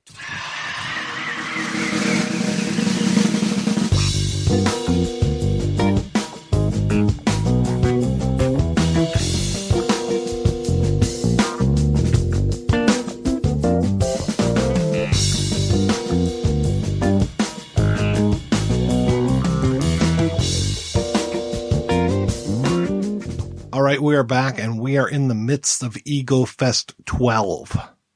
Since I mentioned the editing tutorials that you broadcast for a while there, what are your main tools for podcasting, software and or hardware? So, like, you know, do you have a specific mic or any fancy gadgets for the recording part? And then, the things that you use for editing and putting the episode together. Folks may have noticed over the last, how long has it been? 6-8 months, maybe a year. No, it can't be a year. It has to have been probably 6 months that I might sound a little bit better. And that's because I'm using a new microphone. I started a new job last April 5th. So right after my birthday. And I hired this guy, I think he started in June, and he found out that I podcasted. And so he was like, oh, I have a really nice microphone. And I'm like, okay, so what? And he's like, basically, he bought this mic for a girl that he was going out with, and she ended up breaking up with him before he could give it to her. And so he had been stuck with this microphone, this Shure SHURE microphone for a long time. So he finally remembered to bring it in. I finally paid him, which he didn't want money. And I'm just like, you're crazy. And then I was like, okay, well, now I got a microphone, but then how the hell do I use this thing? So luckily, Chris Dashew told me about a really cheap board. So I'm pointing at it so people can see that I'm pointing at it here as they're listening to this. It looks like it's a Pyle, P-Y-L-E, like Gomer Pyle, 4-channel something or other mixer, studio mixer. The most expensive part of this whole thing, well, the mic was a little expensive, but the most expensive was this Frameworks arm that comes with an XLR cable that comes out of both ends. And so I've got the microphone, I've got this arm, I've got the board, and then there's just a USB output that goes to my computer. So I've got the computer that I record into. I record into Audacity, which is free software that anybody can get, though a lot of people now are just like, Audacity, blah, blah, blah, it's Chinese spyware. And I'm like, I don't think so, but that's okay. Chinese can spy on me as much as they want. Maybe if they want to, talk a little Chinese, I'd be more than happy to. I haven't spoken in Chinese in a while. So I record in Audacity. I edit in Audacity as much as I possibly can. I do, pretty much everything in Audacity. And then I take it at the very end. So I edit up big chunks. I put in all my sound clips and stuff during that part. I edit them into large chunks. I've got the interview as a chunk or interviews as chunks. This is the technical term. It's chunk. Right. Chunks. Got it. I am writing this down. I chunk it all up, and then I go into a program called Sony Vegas, which came free with, I had to pay for it eventually, but it came free with a previous laptop that I had a long time ago, and now I actually pay for the software. I use that too. Now you take your chunks, and then what I do is I stitch those chunks together. That's also a technical term. Stitch and chunks. Yeah. So basically it's an offline editor. So you just line up your audio tracks, or you crossfade them if you need to, and you put all those chunks in together, your little promos, all that kind of stuff. And that's what I use. Then I save it out as W64 file, which is a Sony proprietary file because it's Sony Vegas. Sony owns the software. So if anything was going to be spyware, it'd probably be that. It'd probably be Japanese spyware. Anyway, that comes out as a W64 file. Luckily, Conversation Levelator, or whatever that program is called, that handles W64 files. I throw it into that to level everything. And then I take those leveled files, open Audacity. I truncate the silence. So that's why we don't have any long pauses, which also might give the show a little bit of a weird sound to it as well. I try not to truncate too much, so it sounds like we are actually people speaking. And then I export that out as an MP3, and then that's the final product. So, and then there's like the icons and posters and wide versions that you see in Facebook and on Instagram. That's all edited with Adobe Photoshop, just because I'm used to Photoshop, and that's it. So those are all the programs I use for this thing. And it's just that easy, folks. It's just that easy. Stitch and Chunks. That should have been the name of your podcast. I'm going to throw in another one of my questions here because this is a simple one and it's not really tech related, but I've been trying to figure out all of the clips that you're using in your new intro. And I figured out a couple of them, but I think they're still, and you don't have to say if you'd rather keep it kind of mysterious for people. I know that you've got Blazing Saddles, and I didn't know that until I watched it recently. And I was like, oh. And I know you have Hardcore in there, George C. Scott's screaming his head off. And I want to say it's either Hulk Hogan from Gremlins 2 or it's that wrestler guy that... No, it's Hulk Hogan from Gremlins 2. He is a wrestler guy, but that local boy that we discussed in the past. And I was like, I think this is Gremlins 2. Oh, Dick the Bruiser? I thought maybe you were using a Dick the Bruiser clip, but I think there's a couple other ones in there that I haven't parsed out yet. There's a clip from Rick and Morty where he says, let's all pretend the podcasts are interesting. And I think you hit them all. I thought that was all of them in there. I should have made a list of what I didn't know and what I did, I guess. Maybe that was the only one. Yeah, that was one where Rick and Morty are having an adventure and a sister comes with them and she wants to listen to a podcast as they're on their way to whatever planet they're going to. And when he said, let's all pretend that podcasts are interesting, I'm like, okay, because you notice almost every single one of those clips is very self-deprecating. Yeah. Yeah. So hold on to your ear, folks. You know, like cover your ears. Jersey Scott saying, turn it off. Morty saying, you know, let's pretend that they're interesting. The only one that's not really too deprecating is Hulk Hogan not wanting Gremlins in the projection booth. I was trying to find a good, cause like Catherine Mary Stewart's life is saved by a projection booth in Night of the Comet, but I don't think that there's any real good quotes about a projection booth in there. And then cause I've only watched it the one time, I kind of refused to watch it a second time. I don't think that there's any good quotes about a projection booth from Inglourious Bastards either. I just watched it the other day, actually. I think it's mostly technical jargon. They're describing, they talk about the nitrate film, and then as far as the projection, she's kind of explaining, or Marcel is explaining to her how the reels are set up, and then she just mentions when she's inserting her bit into the film, it's going to go on the third reel after such and such. But I don't think there's much. What's his name? I think asks her, you know, the big baddie in that movie, the Christoph Waltz character. He asks her if she can run the projection booth because, of course, her projectionist is African. I almost said African American, which is not correct. African French, I guess, in that one. And how that probably wouldn't fly with the the SS guys.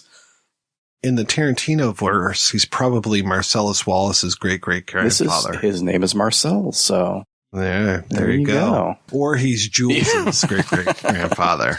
Because they all have to be related, you know. I had never even thought about that before, but that absolutely makes sense with the names. If I ever found an English dubbed version of Cinema Paradiso, there's a good line about, you know, loving something as much as you loved being in the projection booth as a little kid. So, because that pops up a lot of times on Twitter. If I search for a projection booth, that quote will always show up.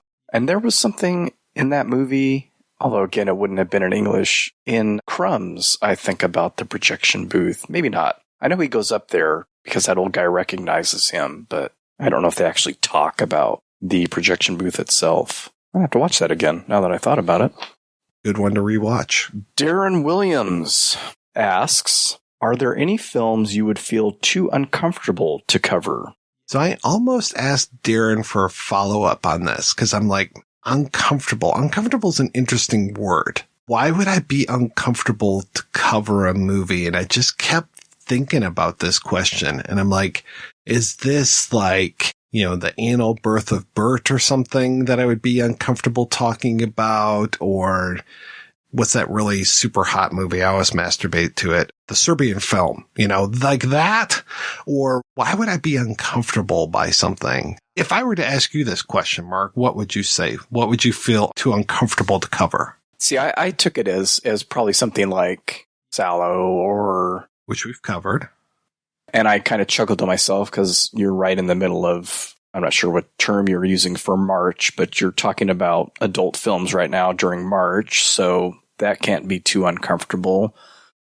I'm editing an episode right now where there's 3 fisting scenes. So I'm trying to think of a film that has actually made me Martyrs. The guy that made that made another film called, goes under different titles, but I think I watched it under the title Ghostland. And it has a trans character in it, which I think, and I don't, it made me uncomfortable the way that the character was presented in the film. I probably would be uncomfortable talking. I didn't care for the film. I think that guy's like 2 strikes out of 3 for me on films of his that I've watched. If I were to cover a movie with a trans character that was possibly controversial, fortunately, I've got a few trans friends where I could ask them to be on. Having that would probably help. And if anything, you want to unpack a movie where something like that is there, but really unpacking movies. Why would I feel uncomfortable? Like, that's a lot of fun, actually. Like, what is it about this movie that is bothering me so much? Right. Yeah, no, and that can be a very interesting conversation. I can't really think of anything it would have to be presented to me, and I could probably go, oh no, I'm way too uncomfortable talking about that film. I probably wouldn't. Although I've been listening to the episodes from this month, and they've been very interesting as someone who doesn't have a very in-depth history with older adult films and looking at them from a cinematic view as opposed to just going and renting them, in your teens or something to get off on. I'd be curious if someone were to ask me to cover an adult film, if I would be uncomfortable. And that's me, though. I have a little bit of a Puritan bent sometimes about certain things, so. There are certain genres or countries from whose film catalogs I know nothing about, but I would never just jump into a conversation like that. I would try to read as much as I possibly could. So like when we covered Brazilian films, the whole Cinema Novo thing a few years ago now, obviously I knew nothing about Brazilian history. And that was a very educational research project doing that and looking at what was Brazil like in the 60s and what was Brazil like before the 60s, so that there were a lot of echoes from history. So finding out about different regions of Brazil, about different strata of more the economical strata that was happening there, the way that the natives were treated versus the former slaves that were brought over when slavery ended. I mean, that they're making references to like 1868 at one point. I was just like, okay, well, what is that? Oh, well, that was the year that slavery was finally outlawed. So it's like, okay, so obviously I probably got a lot of stuff wrong, and I probably get a lot of stuff wrong all the time, but I want to be as prepared as I possibly can to be able to speak about something so that I don't feel uncomfortable. I try to remove that uncomfortability so that I could talk about, I don't know, a film from Ukraine or Romania or Hungary, just some of these places where I've never been and I don't know the politics. I mean, in 2 months, we're going to have a whole discussion about Soviet cinema, and a lot of those filmmakers I've never dealt with their films before. So I'm going to have to read up a lot about them before I can speak about it. Otherwise, I will feel uncomfortable. But there's a lot of movies where you want to unpack them. A movie like Jude Seuss would be really, it's going to be awful to talk about that. You know, we don't have any plans to talk about Jude Seuss or any of the Riefenstahl films or any of those propaganda films. Those would be difficult to talk about, but you want to take the teeth out of them and you want to say, like, this is an awful thing. This was made. This is propaganda. Just like going back to those god awful movie guys, just like how these Christian films are being made now and they are propaganda, you know, where there's like a whole thing of Mormon movies and they are propaganda. So it's just like, there's a lot of stuff where it's like, okay, let's look at this and let's disarm this movie. Let's not feel uncomfortable talking about this, and let's actually talk about things in real terms, like talking about adult films in more cinematic terms. Let's talk about the actual plot structure. Some films, when you talk about adult movies, you don't think about the plot. So it's like, okay, well, let's talk about that and see Should there have been more? Should there have been less? What works and what doesn't? The Art House Drive-In Picture Show asks, question, ! Do you give co-hosts your research when prepping an episode? Or do they just do their own research? Or is it more of a combo or case-by-case situation? Sorry, that's 3 questions. So, Mark, why don't you take this one? Do I ever share my research? I read... He's going to give it to me now, folks. I read a fucking 800-page book for an episode of the Projection Booth podcast. So, yes, Mike does share his research. He says with venom dripping off of his words. I'll never tire of that. That's going to be my anecdote for the Projection Booth until I croak. I read an 800-page book for that man. Old man yells at book. That was a very interesting book, so... By the time this comes out, I'll have done an episode about new wave hookers. There's not a lot of scholarly information written about new wave hookers, which is a shame. Sometimes there's just not enough stuff written about movies. But then in April, we're going to be covering screwball comedies. Have there been books written specifically about screwball comedies? Yes. Are there books written about a lot of the directors of some of these comedies? Yes. Are there articles? Yes. All of this stuff. So I will go through, and I don't know if you had this when you were in college, Mark. We're about the same age. Did you have course packs when you were in college? Yeah. So I basically will create, and for folks that are younger, and I don't imagine they did away with this practice because it was highly illegal. Right. Copyright laws were violated like crazy.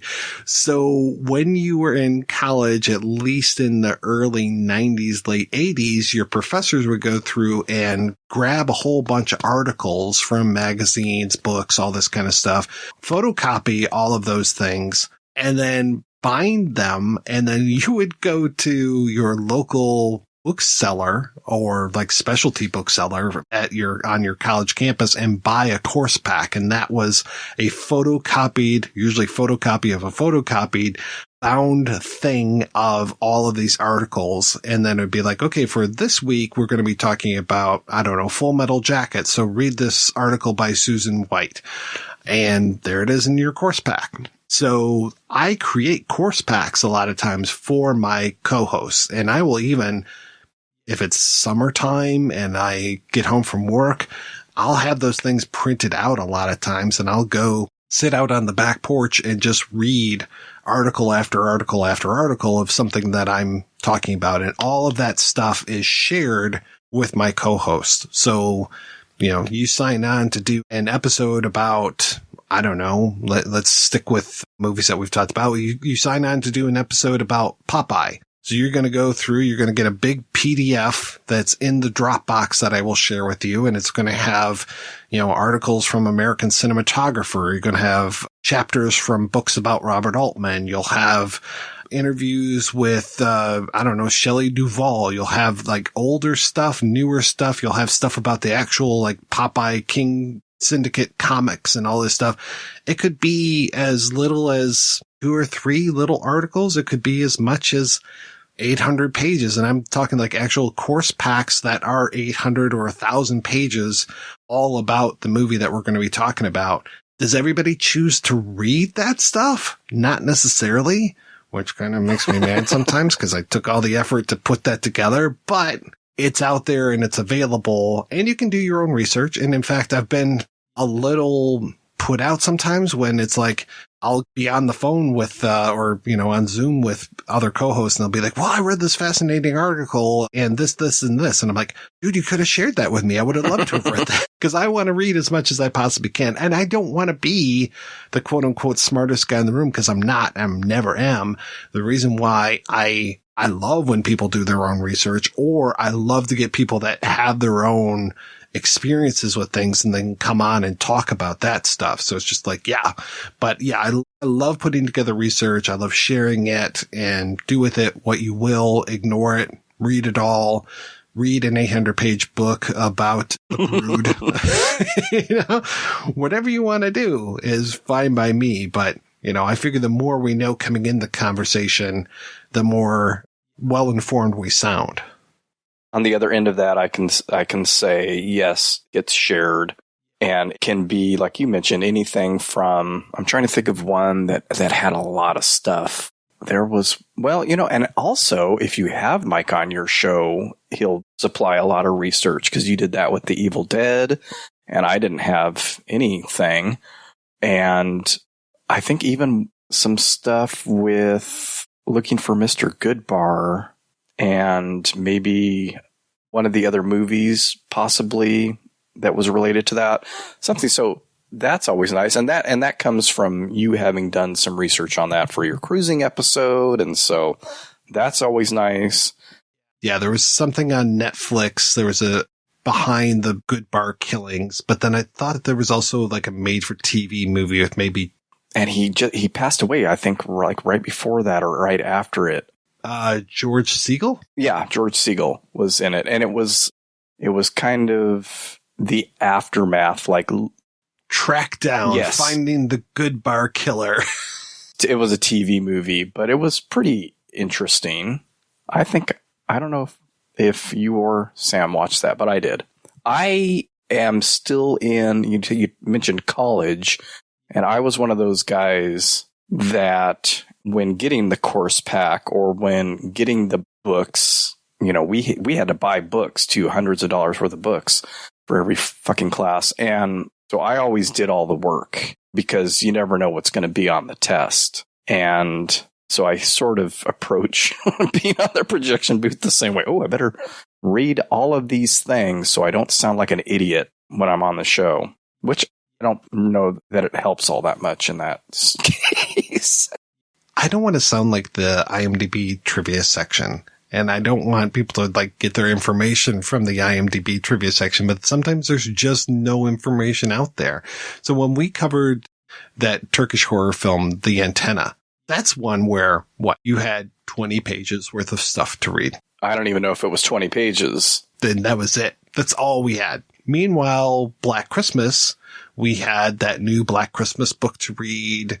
We had the Black Christmas novelization. You actually read that. I did read that. There was a lot of stuff to, Black Christmas was one of those movies. Plus there were the two, let's say 1.5 sequels or remakes of it. Remakes, yeah. Because you can't really count that third one as a remake of it. Each one of these movies too, like when we talked about Sabata. So you ended up having to watch 6-7 movies for Sabata, and all that stuff is shared. And that was one of the ones that had a lot of stuff, I think, because you included the soundtrack, which was helpful because the liner notes for that actually gave some insight to things that I don't necessarily tune into scores like a lot of people. Like I don't recognize, speaking of Inglourious Bastards, like all those music cues, I don't know where they're from. They might sound a little bit familiar. There's a show on Amazon Prime called Homecoming. Julia Roberts was in the first season, and we watched, I don't know how many episodes, and I finally realized, they're using horror movie scores in this. There's like The Thing, there was Halloween 3, and all these. I'm like, oh, what? I finally clued in and figured it out after watching I don't know how many episodes. So that kind of stuff eludes me, and that was interesting. I don't know that we talked about the scores all that much on the episode because you're never going to talk about everything that you read or research. You'd have 8-hour episodes minus interviews or any of the extra stuff. You would have people just talking for 8 hours if we were all to get everything out that we wanted to say. But it's nice to be able to leave the experience with some things I wouldn't have thought about before. I'm always of the opinion that if we read all this stuff, watch all this stuff, know all this stuff going into the conversation, that the conversation is going to be better than if it was just 3 folks walking in cold, having just seen the movie. Which sometimes is the only thing you can do if there's not, if there isn't like, take the Bigly on Bigly month over at the Culture Cast, not a whole Citizens Band, really. It was pretty much just watch. You sent over the script and it was an easy breezy read, but it was the final shooting script and there was very little. It was like reading the movie, having them, I could have played the movie and read the thing. A couple of scenes were left out or cut out. or not shot. I don't know. But so sometimes you have that experience where, oh, this is just exactly the same thing. That novelization of Black Christmas was exactly the movie with a little bit more of inside Billy's head. And that was it. But, it's not. Some people probably don't have as much free time as I do to do stuff like that. Yeah, I can think of people who have a lot more. I don't like to throw, I'm not going to get, you have so much going on. I'm not going to send over all that kind of research to you. I'd have to find it first. And that's where you always come in. Yeah, that's the toughest part these days is finding, and that was, thank goodness for those professors who would have all that stuff at the ready. And it's just like, oh yeah, this is great.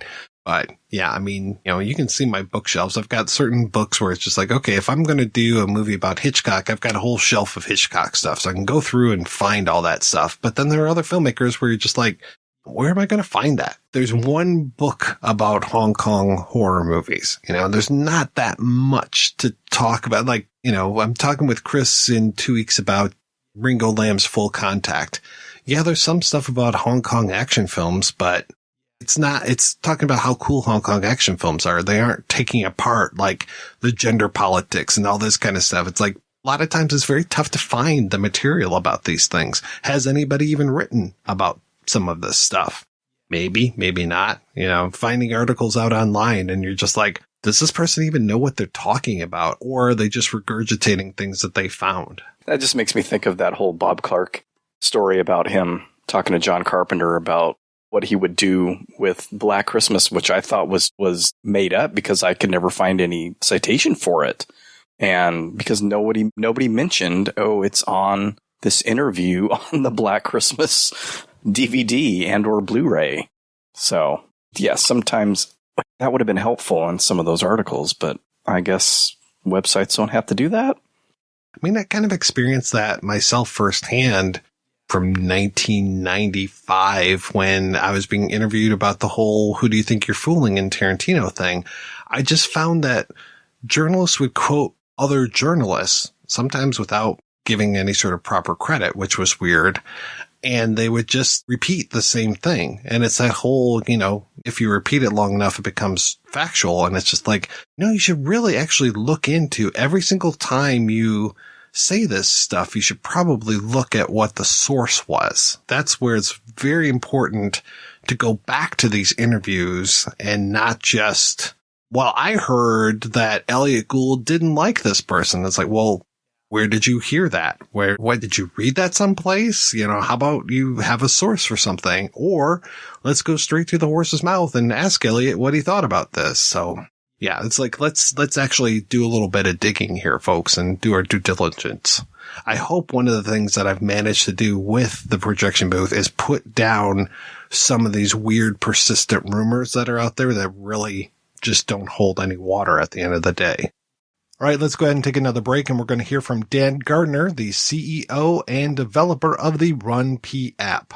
So Dan Gardner, you are the creator of the RunP app, which I don't normally talk to tech folks on this show other than maybe like occasionally cinematographers, gaffers, those types of folks. But a person that makes an app, I've never done that before. So tell me a little bit about the RunP app and tell me a little bit about you.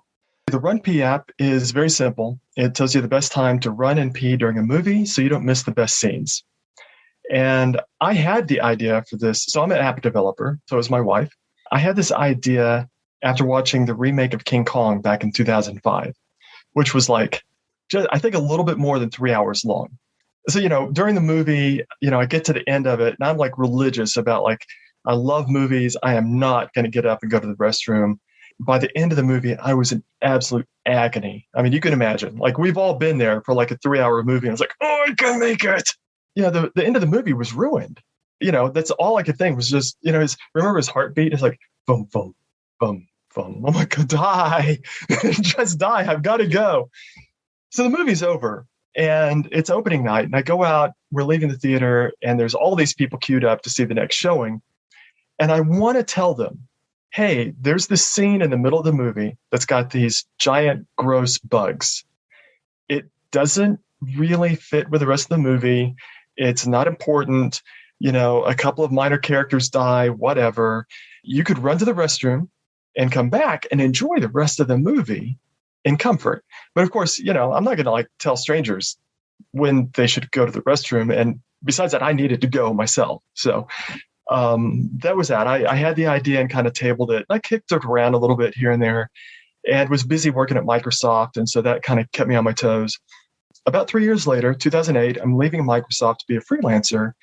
And I'm thinking, I need to have something in my portfolio. Well, maybe I'll build this Run P thing. Nobody's going to use it. It's going to get the odd bird is going to, find this website. It was a website back then and use it. But, it'll be a good experience. And so I'm going to go ahead and build it. And so I built it out. I showed it to a bunch of friends at a conference and everybody just got a kick out of it, thought it was the coolest thing. And of course, 10 people used it. And then the following spring, 2009, Star Trek, the new Star Trek came out. I started seeing movies a little bit more regularly and adding data to it. And it exploded. I was literally waking up at 3 a.m. to do interviews in South America. It was crazy. I was on NPR. It went viral. And, I found some people. At the time, I couldn't make a mobile app. And so I found some people to partner with, and we made a mobile app for the iPhone, and it just kind of evolved from there. So now I'm the mobile developer, and my wife and I rebuilt it and we maintain it. Now, is it all crowdsourced, or is it you personally going out and entering in all of these times and lines? I mean, the thing that I like is that you have on there, after this line, there's a good size break or a short break, and just kind of tells you when you should go. And it's vague enough that it doesn't give away any part of the plot. So I wish it was crowdsourced. You've used the app. And so you know that when we say a P time starts at 45 minutes and 30 seconds, it's 45 minutes and 30 seconds, give or take 5 seconds. We have to sit there with a timer, and, we're on the ball. We're writing down notes. It turns out it isn't something you can just kind of off the top of your head. I think it's about 50 minutes into the movie, maybe. And I think somebody said this. It was originally a Wikipedia, air quotes around pedia. The only thing that we got from users was, this movie sucked. You could just go pee anytime. It's well, okay, cute for you, but not really useful for everybody else who might actually enjoy it. It just had to become something that we have to do the grunt work and go watch. In a non-pandemic year, we see about 150, 160 movies. It's largely been me, my mother, my wife, my sister, and a few friends. We've got a guy in the UK, Rob Williams, who helps us out, and a couple other people that see spot movies here and there. But yeah, it's mostly me, my mother, sister, and wife. Now, I use the app almost every single time a movie is over. The credits start to roll, and I immediately pull out the app and I go, okay, is there anything else at the end of this? Because by that time, kind of to your point about King Kong, I don't want to run out. I'll suffer if there's more stuff to watch, especially when it comes to, the Marvel movies. And I do like that. I can't remember which Marvel film it was where you're just well, this is a Marvel movie, so of course there's stuff after the end credits. But then there are other times where it's is it worth it for me to stick around? Cloverfield. Okay, yeah, you hear somebody say something at the end. I can't even remember what it was, but it's all right, yeah, it's not really worth it for me to stick around. And I like too that you've got the times for the credits, which is also very helpful, because then I could run out, take care of business, and come back in and catch those last few seconds if I needed to. So that's why I would say the Run P app is for every movie lover, because we have the Anything Extra, and there's a couple of websites, there's another app out there that's crowdsourced that has it. But what we do is, we have how long the credits are. We tell you if there's anything extra. And, if it's a Marvel movie, then it might be hey, there's about 2.5 minutes of post-credit and then an extra scene. And then we go to rolling credits for 7 or 8 minutes. And then there's another extra scene. So we let you know, hey, there's 2, not just 1. Because, there's that odd person that stands up and walks out after the first one. It's hey, wait, sit back down. We're not done yet.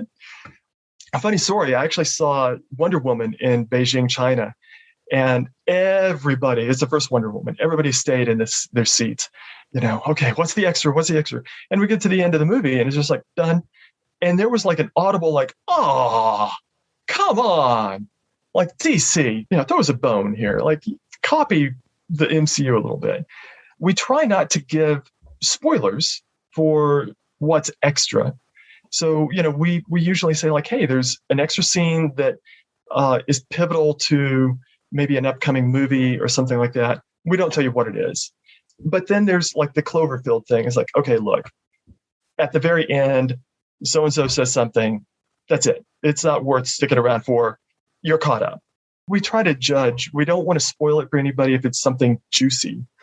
The hardest thing has been figuring out what counts as anything extra. If you're a big comic fan or a fan of a book or something, and we watch the movie and it's like, oh, well, at the very, very end, there's one line. You don't even see anything. You hear a noise and like, okay, whatever. And then somebody emails and is like, oh my God. Well, if you'd read the comic, you'd realize that means that Dr. Doom is going to, it's like, okay. So now anything, if they say dedicated to, well, we don't do that, but, practically anything counts as an extra, but then we do try to follow it up with a little bit of context. Right. Like the anvil noise at the end of Endgame, which is Iron Man making his suit from the first one. Yeah. It's a nice bookend, but you could stand up and leave and not really be disappointed. Yeah, right. Exactly. Good example. Tell me if I'm crazy or not. I thought I remembered, because I've never used this feature and it might not even exist. Can you say I'm about to start watching this movie and will it buzz to tell you now's a good time to go pee? You don't use a timer? No. Yeah, that's like the juiciest part of the app. Yeah. So it's actually, I guess what you do, and I was actually going to ask you, I suppose you go into the theater, you bring up you select your movie, you go to the P time screen, and you kind of scroll through and go like, I usually need to go at about the hour mark. So like, hey, here's a P time. It's recommended. Thumbs up there. Because we have recommended and emergency P times. Because sometimes we have a P time and we admit that it's not good. But if it's towards the end of a movie, it's like, look, this is it. Yeah, that's a totally legit way to use it. You can just read the line, the SUV drives off the bridge. So we do try to stay as non-spoilery as possible with our cues. We actually had a problem once where the cue was somebody that seemingly died earlier in the movie, but they didn't die. And they came back and we're like, well, wait a second. We can't say when Jack says such and such, because anybody who's astute and reads will be like, wait a second, Jack's dead. So yeah, we have to work around that every now and then. And sometimes users catch us like, that's actually a spoiler if you pay really close attention. Like, you're right. So, we go in, we make it super easy for people to contact us, like right there in the P time synopsis. So I guess we didn't cover that, but if you do go to the restroom, you can select that P time and read a brief synopsis of what you are missing, which is full of spoilers because it's what's happening while you're doing your business. And there's a little form, if you want to, you can right there just say like, you missed this, or this character is the wrong name or something like that. So we try to keep covered and get the feedback from our users. But yeah, the timer is right there at the top of the P time screen. And it'll say like, when the Sony logo zooms through or the 20th Century Fox theme ends, you start the timer. Put the phone away and you get a little notification before each P time, about 30 seconds before each P time. So you can, judge like now and during the movie, you can just glance, the app is all black. It's as dark as we could make it. If you do need to use the restroom, you can just kind of peek at your phone. You don't have to interrupt anybody and say like, oh, hey, there's 8 minutes until the next P time. Okay. This is the cue. Okay, good. And you just wait for that to come up. So now there's multiple ways to use the app, but the timer is what most people use. Which is funny because that's usually how I sell the app when I'm telling people about it. It's like, oh yeah, I can turn it on and then it'll buzz and it'll tell you when you can go. And it's like, but I've never used that. I do what you say. I look through it. I'm like, okay, yeah. Okay. When Scarlet Witch says this, then I can go. So, all right, good. How early do you see these movies and how quickly do you update the database? Because it feels like, if I go see the Batman opening weekend, you've already got the P times in there. We were really disappointed for the Batman. I didn't get to get P times for it until it came out in the USA.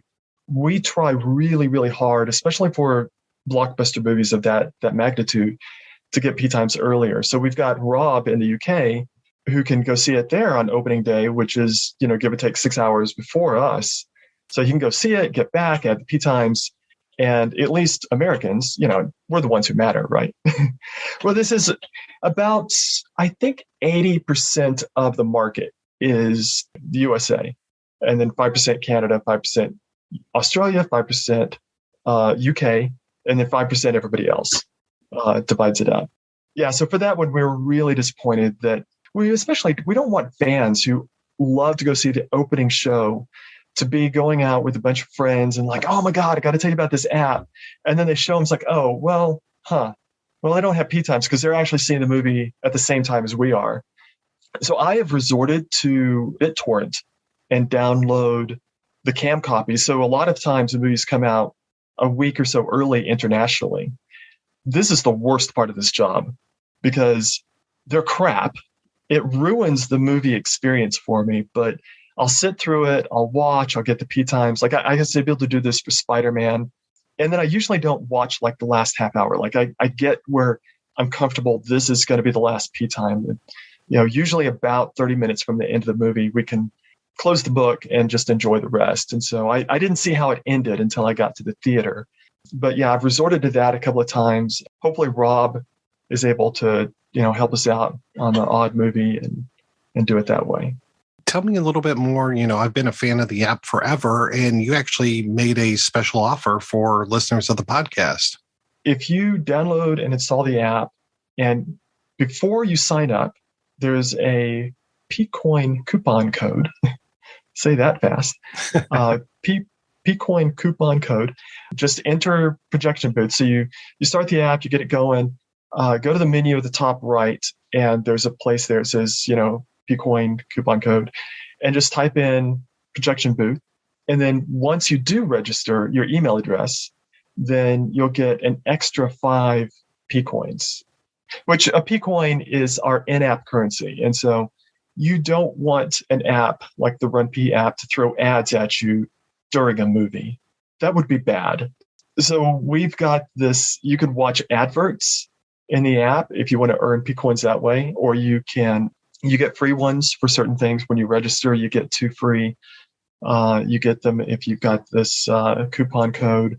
Each Pcoin gives you the P times for all of a movie. So, like Batman had 4 P times, and you can go back into the Batman as many times as you want. So once it's in your library, it stays there, basically. We do have a subscription offer, and you can subscribe for $1 a month, and you get access to everything, as much as you want, and the timer. And we just implemented this because we're poor. Everybody in the movie industry suffered through the pandemic. I have to say we're very, very fortunate that we didn't have to lay anybody off because we don't have employees. Our overhead is fairly minimal. I actually did the math on all this and posted a blog post about complete transparency. 2 months ago, we made $177 in profit. And it's nearly a full-time job for me. And so, we offer the subscription. And if you want to use the timer, you have to be subscribed. But if you're a new user, you get to use it 5 times to test drive it. Like, we want to really let you, we're not trying to be greedy or anything. Like, if you want to use a timer, you get it 5 times. Hopefully you can get a feel for you want to do it that way, or you can just do it the way that you do it and just scroll through and remember them. And you can use it for free just by viewing advertisements.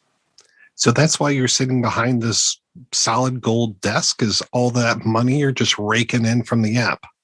We did make pretty good money from about 2012, 2020, before the pandemic. I think in 2019, we averaged about $4,500 a month. Well, income. Now, the overhead ate into that quite a bit, but, it was enough. I'm not rich, but it was enough. And now I had to go back to working for freelance and doing software development, building apps for people. In my blog post, I said, I'm going to give it the rest of the year. I've got some other projects that I'm working on, but I can't work full time as a developer and maintain the Run P app to the level that I really want to. It needs at least 20 hours a week of work. So, I'm going to give it full-time effort for the rest of the year. And, we'll kind of decide and see where we are. Do I need to take on a full-time job or not? But at the very minimum, we're going to add like at least 2 movies a week going forward. Right now, we add every wide release movie. But basically, if it's at our AMC theater, we go see it. And we actually have a partnership with the AMC. Oh, good. I was afraid that you'd have to spend money to see all of these movies. I do. The partnership doesn't really help that much there. I'm a Stubs member, like $20 a month.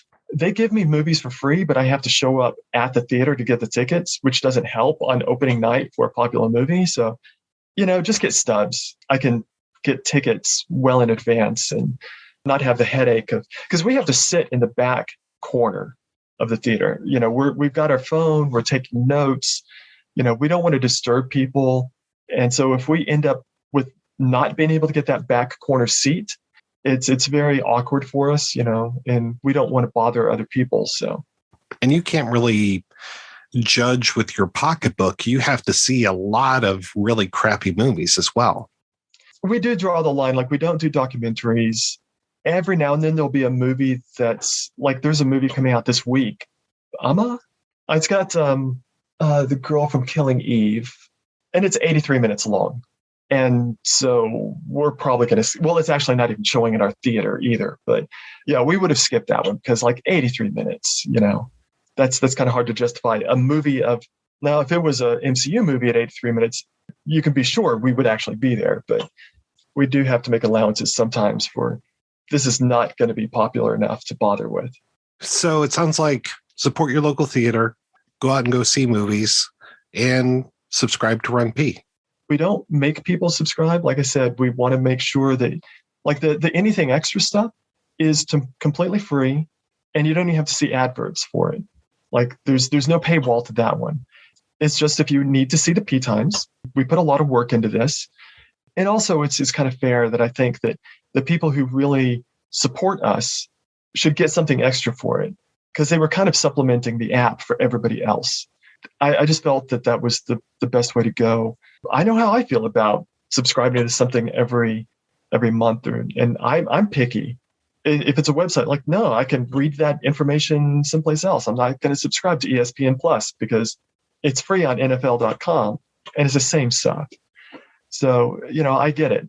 I'm just trying to make it so that you don't have to go back and work a full-time job. I would be really happy with that. If there's anybody out there listening to this that's thinking like, gosh, I wonder what it's like to be a mobile app developer, email me, dan@runp.com. It's a great life. It's a great way to make a living. It gives you a lot of flexibility. If you get paid for it, it provides a pretty good lifestyle. So, my wife just picked up programming right when the pandemic started. And we rebuilt the Run P app together, and now she's making really good money as a developer, and she had no experience with app development before this. And, I go to her for questions now. So, Dan Gardner, thank you so much for your time. This was fantastic. Thanks for having me on. I really appreciate it. And, you're one of our best fans, helping promote the app. Everybody's got their own social media and stuff. If you just go out there and share it, we don't pay for advertising because, it's pretty ineffective. As they say, half of advertising is a waste of money. You just don't know which half. We really, really appreciate all the support we get from our fans.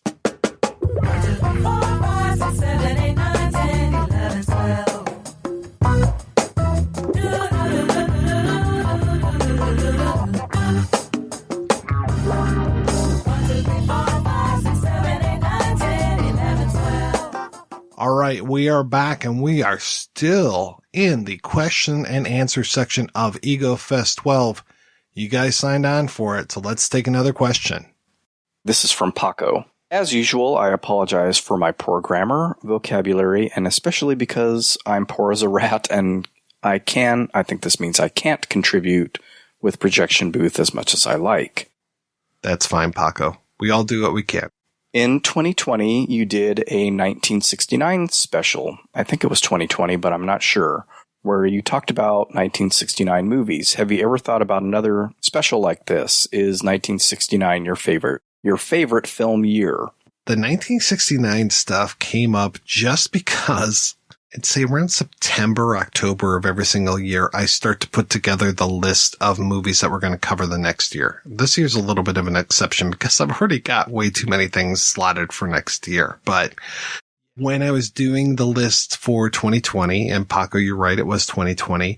When I was doing that list, I started pulling stuff over from my I'd like to talk about list into we're going to talk about list, and then I start to group things and just say, oh, here are, all of these Czech films. Here are all of these. Oh, look at this. Here are 4 films that all are about, I don't know, Sherlock Holmes or something. And it's just like, I will naturally, as a human, start to group things together. And as I started grouping things together, I started to realize I've got a lot of movies here that all seem to have been made in the same year. They all seem to be from 1969. And it was just the luck of the draw that there were so many movies all from that year. And if I was smart, I would have done this in 2019. So then it would have been the 50th anniversary of all of these films.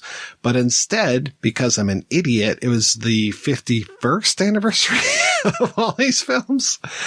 So yeah, that was just total luck.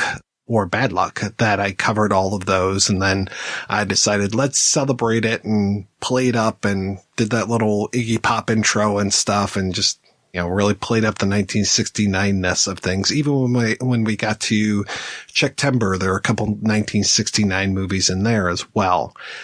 So 1969 is not necessarily my favorite film year. I don't know if I have a favorite film year, maybe 84, 86, just because of nostalgia for a lot of movies that I saw in that year, in those years, I should say. That was junior high, first year high school type of stuff for those.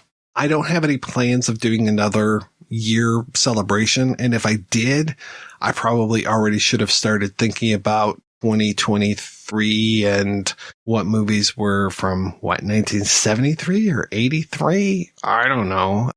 So yeah, no plans for doing another year celebration, but maybe if I get my shit together in 2024, I'll talk more about 1984 movies. So we've already talked about some, and we've talked a lot about 1986 films.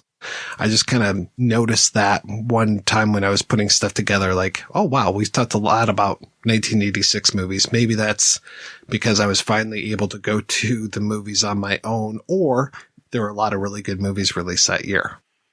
1969 is a very good year, so it's a personal favorite of mine. It was a very good year. And yeah, had I really been thinking, this being my 50th coming up here in a little bit, I would have talked all about 1972 films. So, and it was also the 50th anniversary of Deep Throat, going back to our adult film conversation. He did have another question here as well. Some festivals and some streaming services around here, not sure in the US, are removing Russian films. What do you think about this? I'm old enough to remember the South African cultural embargo, but right now it seems a bit extreme. So I don't know if we are removing any movies here from the streaming services or festivals. I did mention that in May we are doing Soviet cinema. So that's going to include a couple Russian films as well as, and we're calling it Soviet because it's not just pure Russia films. There are filmmakers and films from post-Soviet states or pre-Soviet states. So from other states than just Russia. I think it is a little extreme to remove Russian films from film festivals and from streaming services. I think if anything, if you want to understand people that using film is a great medium, whether it be older films or current films, I mean, don't punish Tarkovsky for Putin's mistakes. Don't confuse, we already talk about separating the art from the artist. When you brought up films that might make me uncomfortable, might make me a little uncomfortable talking about Powder, but still deserves to be talked about, and probably talk about a little bit behind the scenes kind of stuff for that. We talk about separating the art from the artist. I think we should be able to separate the art from the political surroundings. It's not like these are, again, propaganda films that are out here talking about how Russia should invade Ukraine. If they are, then maybe we don't put them in our festival this year. Maybe we put them in a time capsule and then look at them in a few years and go, oh, wasn't that interesting? But I think everything should be seen and everything should be talked about. I think that censorship is probably the enemy of all art. And so why are you doing that? And especially, why are you punishing these poor filmmakers? I mean, it was so difficult to see films from the Soviet Union for a long time because of the Iron Curtain.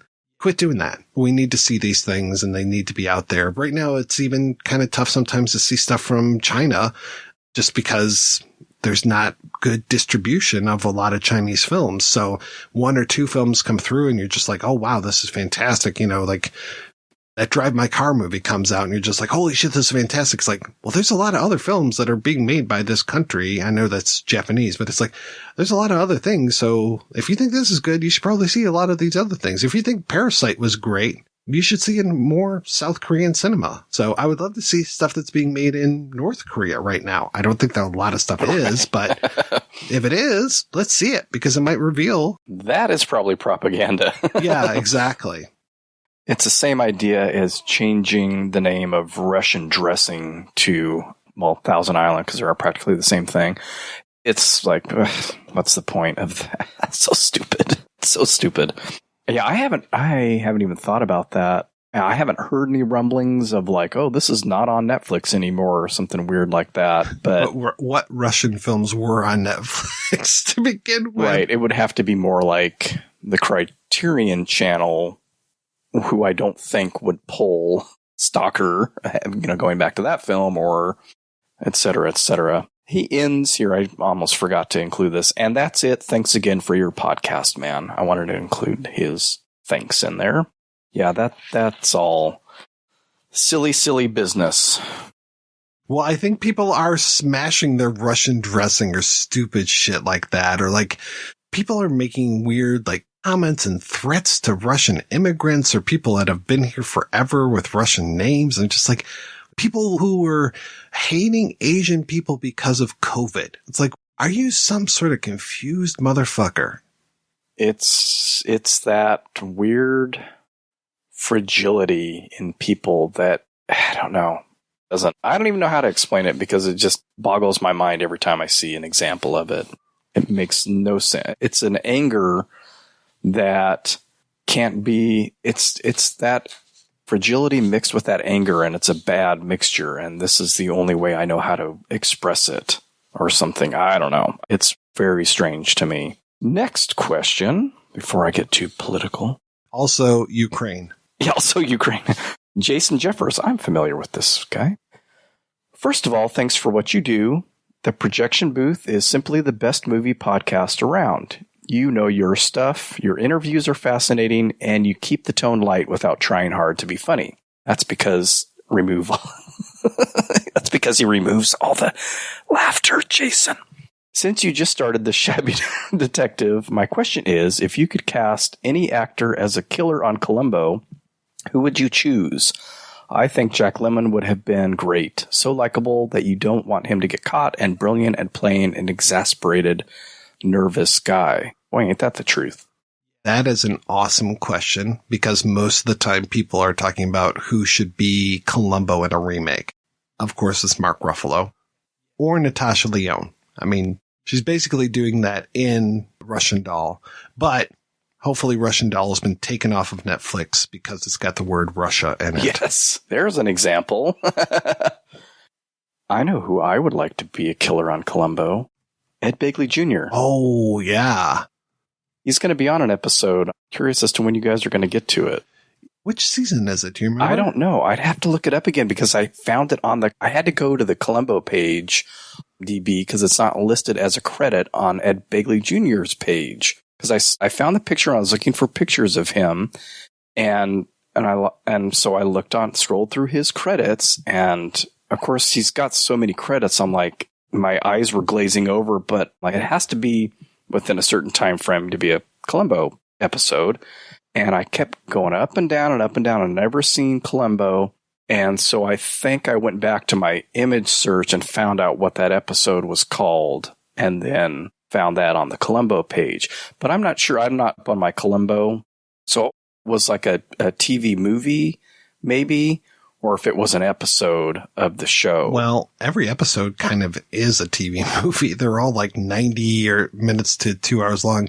Chris is very confused because he's just like, do I call these movies or episodes? I'm like, well, they're episodes. He's like, but they're movies. I'm like, well, kind of, yeah, they all fit that. Well, you are in luck, sir, because Ed Begley Jr. is actually on 2 episodes of Columbo. One from 1994, so that's the rebooted Columbo from ABC, and that episode is Undercover, season 12, episode 3, so it's going to take us a long time to get to that. Unfortunately, it's also going to take us a while to get to How to Dial a Murder from season 7, episode 4. That's also young Kim Cattrall in there. But that one, it is Nicole Williamson, who is a very unusual Columbo nemesis. Mostly you would know him as playing Merlin from Excalibur or Cagliostro, I think it is, from Spawn. He's got that great Shakespearean delivery, and he is a terrific nemesis for Columbo. I kind of wish he was in there more like a Jack Cassidy. God, as far as other villains, like living in, well, I mean, God, Timothy Carey would have been an amazing villain, but he's already fantastic friend of Columbo, Bert, as well as the owner of a bar from the first time we see William Shatner. He switches from being Bert, the chili seller, to a guy who runs a bar. See, who else would be good? I mean, kind of going along those Jack Lemmon lines, I think Walter Matthau would have been a killer villain. Bring in the Matthau. There are so many good Yul Brynner would have made a killer Columbo villain. Who's the guy that hosted Unsolved Mysteries for all those years? Robert Stack. He would have been great. Lloyd Bridges would have been incredible. I think John Polito would have been an amazing villain for Columbo. Would have liked to have seen that. Or Mike Starr would be a great villain for Columbo. How about David Patrick Kelly? Or Michael Wincott. I know the name. Michael Wincott is the gravelly voiced actor who was the main bad guy from The Crow. Oh, yes. Top dollar. Oh, Eric Bogosian. He'd make a good... Or Abe Vigoda. Oh, my God. Well, yeah. He made such a great villain in Godfather because you didn't expect him to betray Michael. That's very true. I would throw Angela Lansbury in there just so you could have, I can imagine, a Jessica Fletcher crossover. You know, I notice every time you go someplace, somebody dies. What is the common denominator here? It's just one thing that's been bothering me. Everywhere you go, a murder's committed. Don Knotts. Oh my God, yes. Well, gosh. Or I keep trying to tell you, Lieutenant, I wasn't anywhere near when there. You bring up Don Knotts, I think of Norman Fell. Oh. So I'm going to go. Clu Gulager would have been incredible. Oh, yeah. Or Lee Marvin. Lee Marvin's. Lee Marvin. I don't think Lee Marvin would put up with Columbo's shit. This is true. I think that would be the time where Columbo actually gets attacked, physically attacked by the villain. That might be, yeah. That would be an outlier episode because I think he'd get his ass kicked. Carol O'Connor. And then Rob Reiner. Rob Reiner. Or Sally Struthers. Ooh, Sally Struthers would have been good. Or, even better, Edith. Dean Stapleton. Oh, Columbo. Zach Grenier would be another good one. He was the boss from Fight Club, and he's also in that The Good Wife, and he was also in Deadwood. Speaking of Ian McShane, who also was in a Columbo, but he was not the villain, unfortunately. Or Powers Booth would have been a good one. So, funny story about Zach Grenier, and I did not plan on telling this story. So, I was trying to get a hold of him. What was it? I was posting about, because when I was posting about the Fight Club episode, like right after the Fight Club episode came out, the whole thing about the Chinese change to the ending became a news story. I think it was like 2 weeks later. And I think I was posting about that. And then this guy posted on my Facebook, and I know this guy as a gentleman from when I was a college DJ. There was a DJ who was there before me and many years after me. And I don't know how many years before me, because I feel like this guy was actually part of the furniture.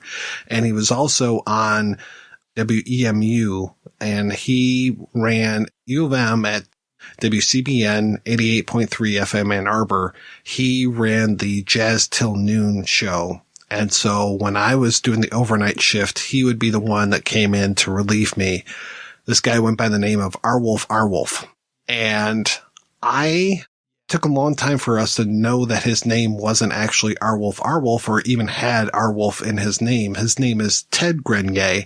And he made this comment. He was like, blah, blah, blah, my brother, Zach. And I was just like, oh, that's funny. You both have the same last name. And I was like, hold on a second. I remembered how Arwolf looked. And then I remembered how Zach Grenier looked. And I was just like, you guys are brothers. I was like, then I had to go out and like look him up, and I'd be like, wait a second. And then I found out that their mother was a Polish radio announcer, and their father was a sound engineer at WBNX in the Bronx in the late 30s. And I'm just like, what the fuck? So this guy's been on, like radio runs in their family. And then of course, one of the sons becomes this actor. So it's just so weird to find what a small world it is. And I was just like, dude, why didn't you put me in touch with your brother? Yeah, you came in a little late here, guy. Once again, things that could have been brought to my attention yesterday! Yeah, come on, Arwolf. Come on. So were they from that area? Or just went to school, or he just went to school there or something? I don't know where they grew up, because really, other than talking about music, I never had a conversation with Arwolf at all. And he was always, you remember Laszlo from Real Genius. He kind of reminded me of Laszlo a little bit, just the way that he would kind of come in the morning, and he only really existed to me at the radio station. Like I never really saw him outside of the radio station.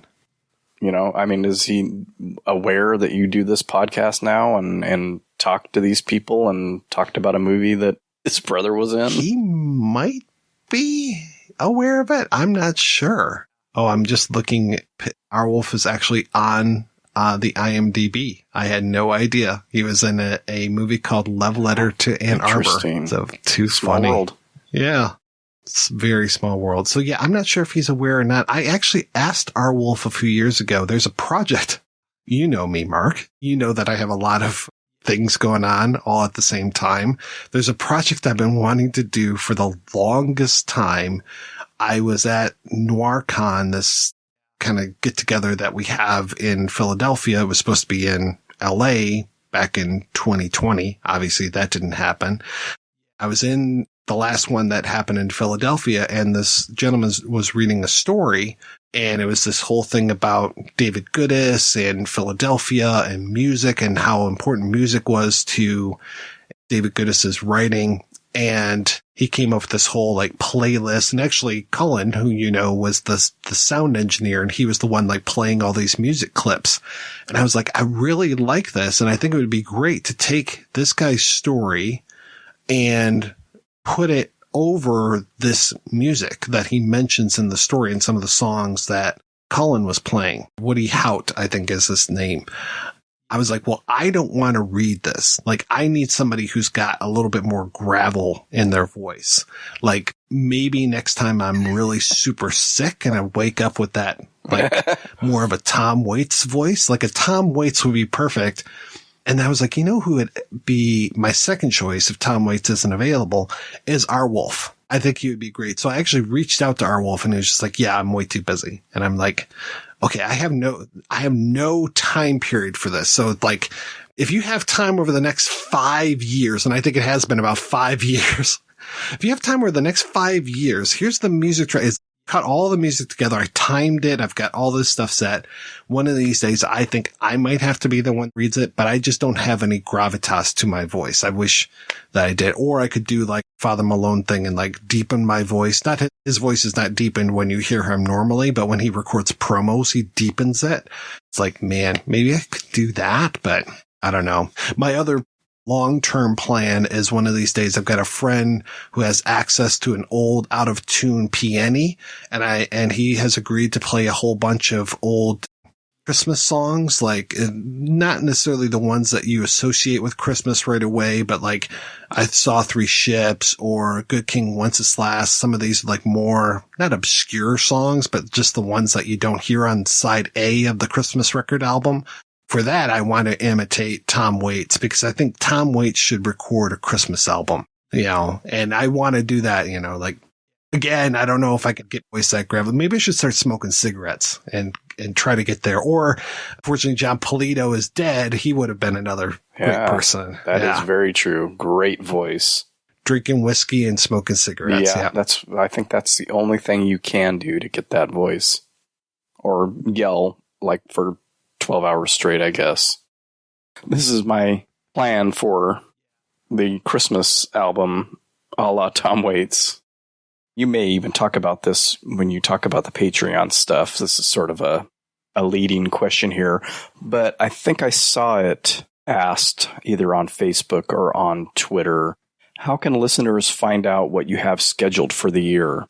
Yes, you cannot unless you pay, I think it's $5 a month on Patreon. And then every month around the 20th of the month, I release an episode, like a mini-sode, where I talk about what's coming up the following month. I try to give you a little bit of lead time. I used to do like a letterboxed list, and actually Rain Alexander used to keep a list of all the movies that we covered. I'm not sure if she's still doing that or not. Rather than do that, rather than kind of spreading the word, and again, if you listen closely, like I've given away a whole bunch of stuff that we're covering over the next however many months.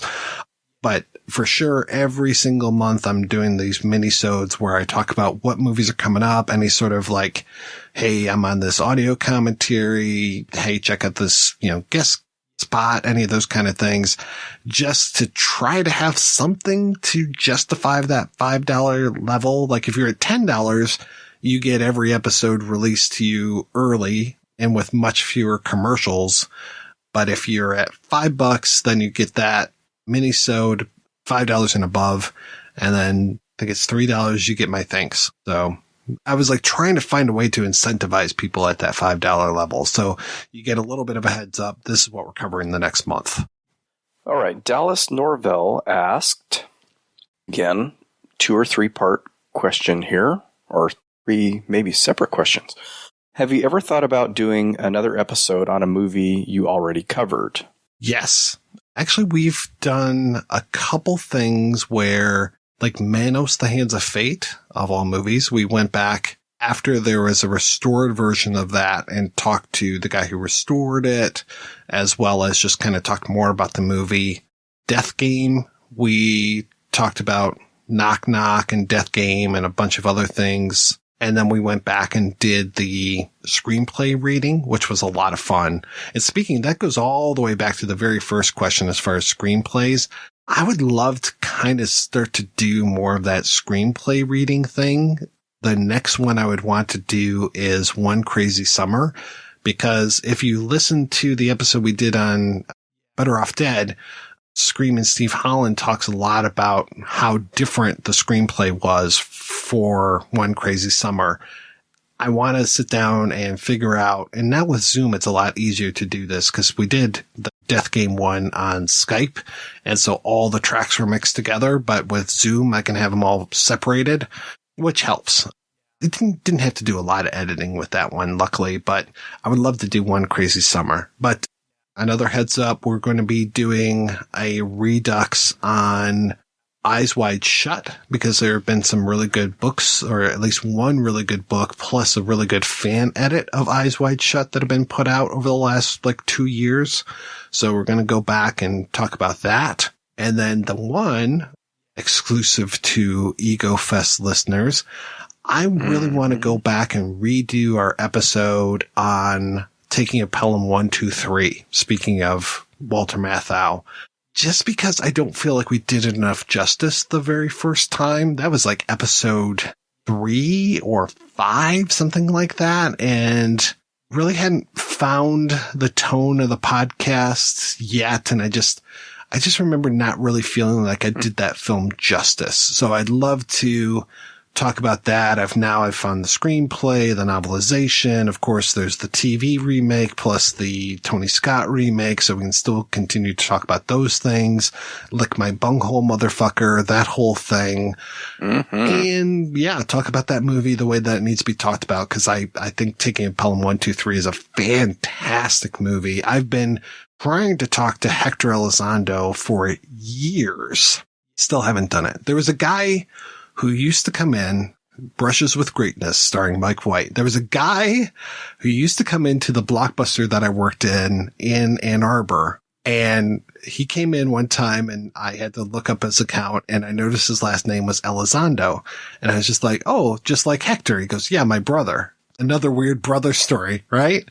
And I looked at the guy and I was just like, motherfucker, I think this guy's not playing with me because he looked exactly like Hector Elizondo. So I was like, oh, okay. He called your bluff and then you're just like, I don't know what to say now. He sure looked like Hector Elizondo, and that's a very specific look. Yes. And that is a doozy of a movie that I have just grown to love over the last couple of years. It's become one of those couple times a year movies for me now. Robert lately. Shaw versus Columbo. There you go. Who's the other? Right? The character actors in that movie are amazing. Of course, I don't remember any of their names. Hector Elizondo was born in New York. I see nothing about Michigan. People move around. Yeah, he was really good at basketball and baseball. His baseball skills were good enough for him to be scouted by both the San Francisco Giant and the Pittsburgh Pirates. I never knew that about Hector Elizondo. His brother could have gone to school, out of state. He might have. Maybe he was just like, I love Ann Arbor so much that I want to stay here. And this is a question I think may have come up last time. Actually, I may have even asked a similar question. Are there any lost episodes you just tossed because something didn't go as planned? And I know you've lost files before. I think I may have even witnessed that at one point.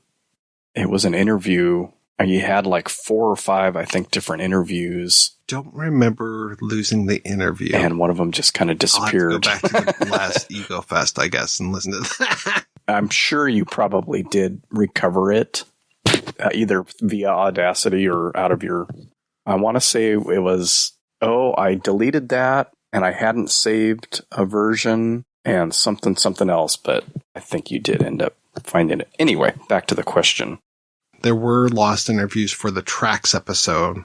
And so I actually went back and interviewed, speaking of episodes that I've done over, I redid the Tracks episode. So I took the original discussion, I trimmed it up a little bit just because there were some ums and uhs and different things in there that I just, I tightened that sucker up and then re-interviewed because it was my original podcast partner interviewed Shadoe Stevens and Robert Davi for that. And he lost both of those interviews. So I finally got back with Shadoe Stevens. I kind of played into the Writer with No Hands episode that we did because the dead producer that is talked about in that, or dead writer, I should say, I think he wrote Tracks. So I talked to Shadoe Stevens a little bit about this guy. It was like an entree to talk to him.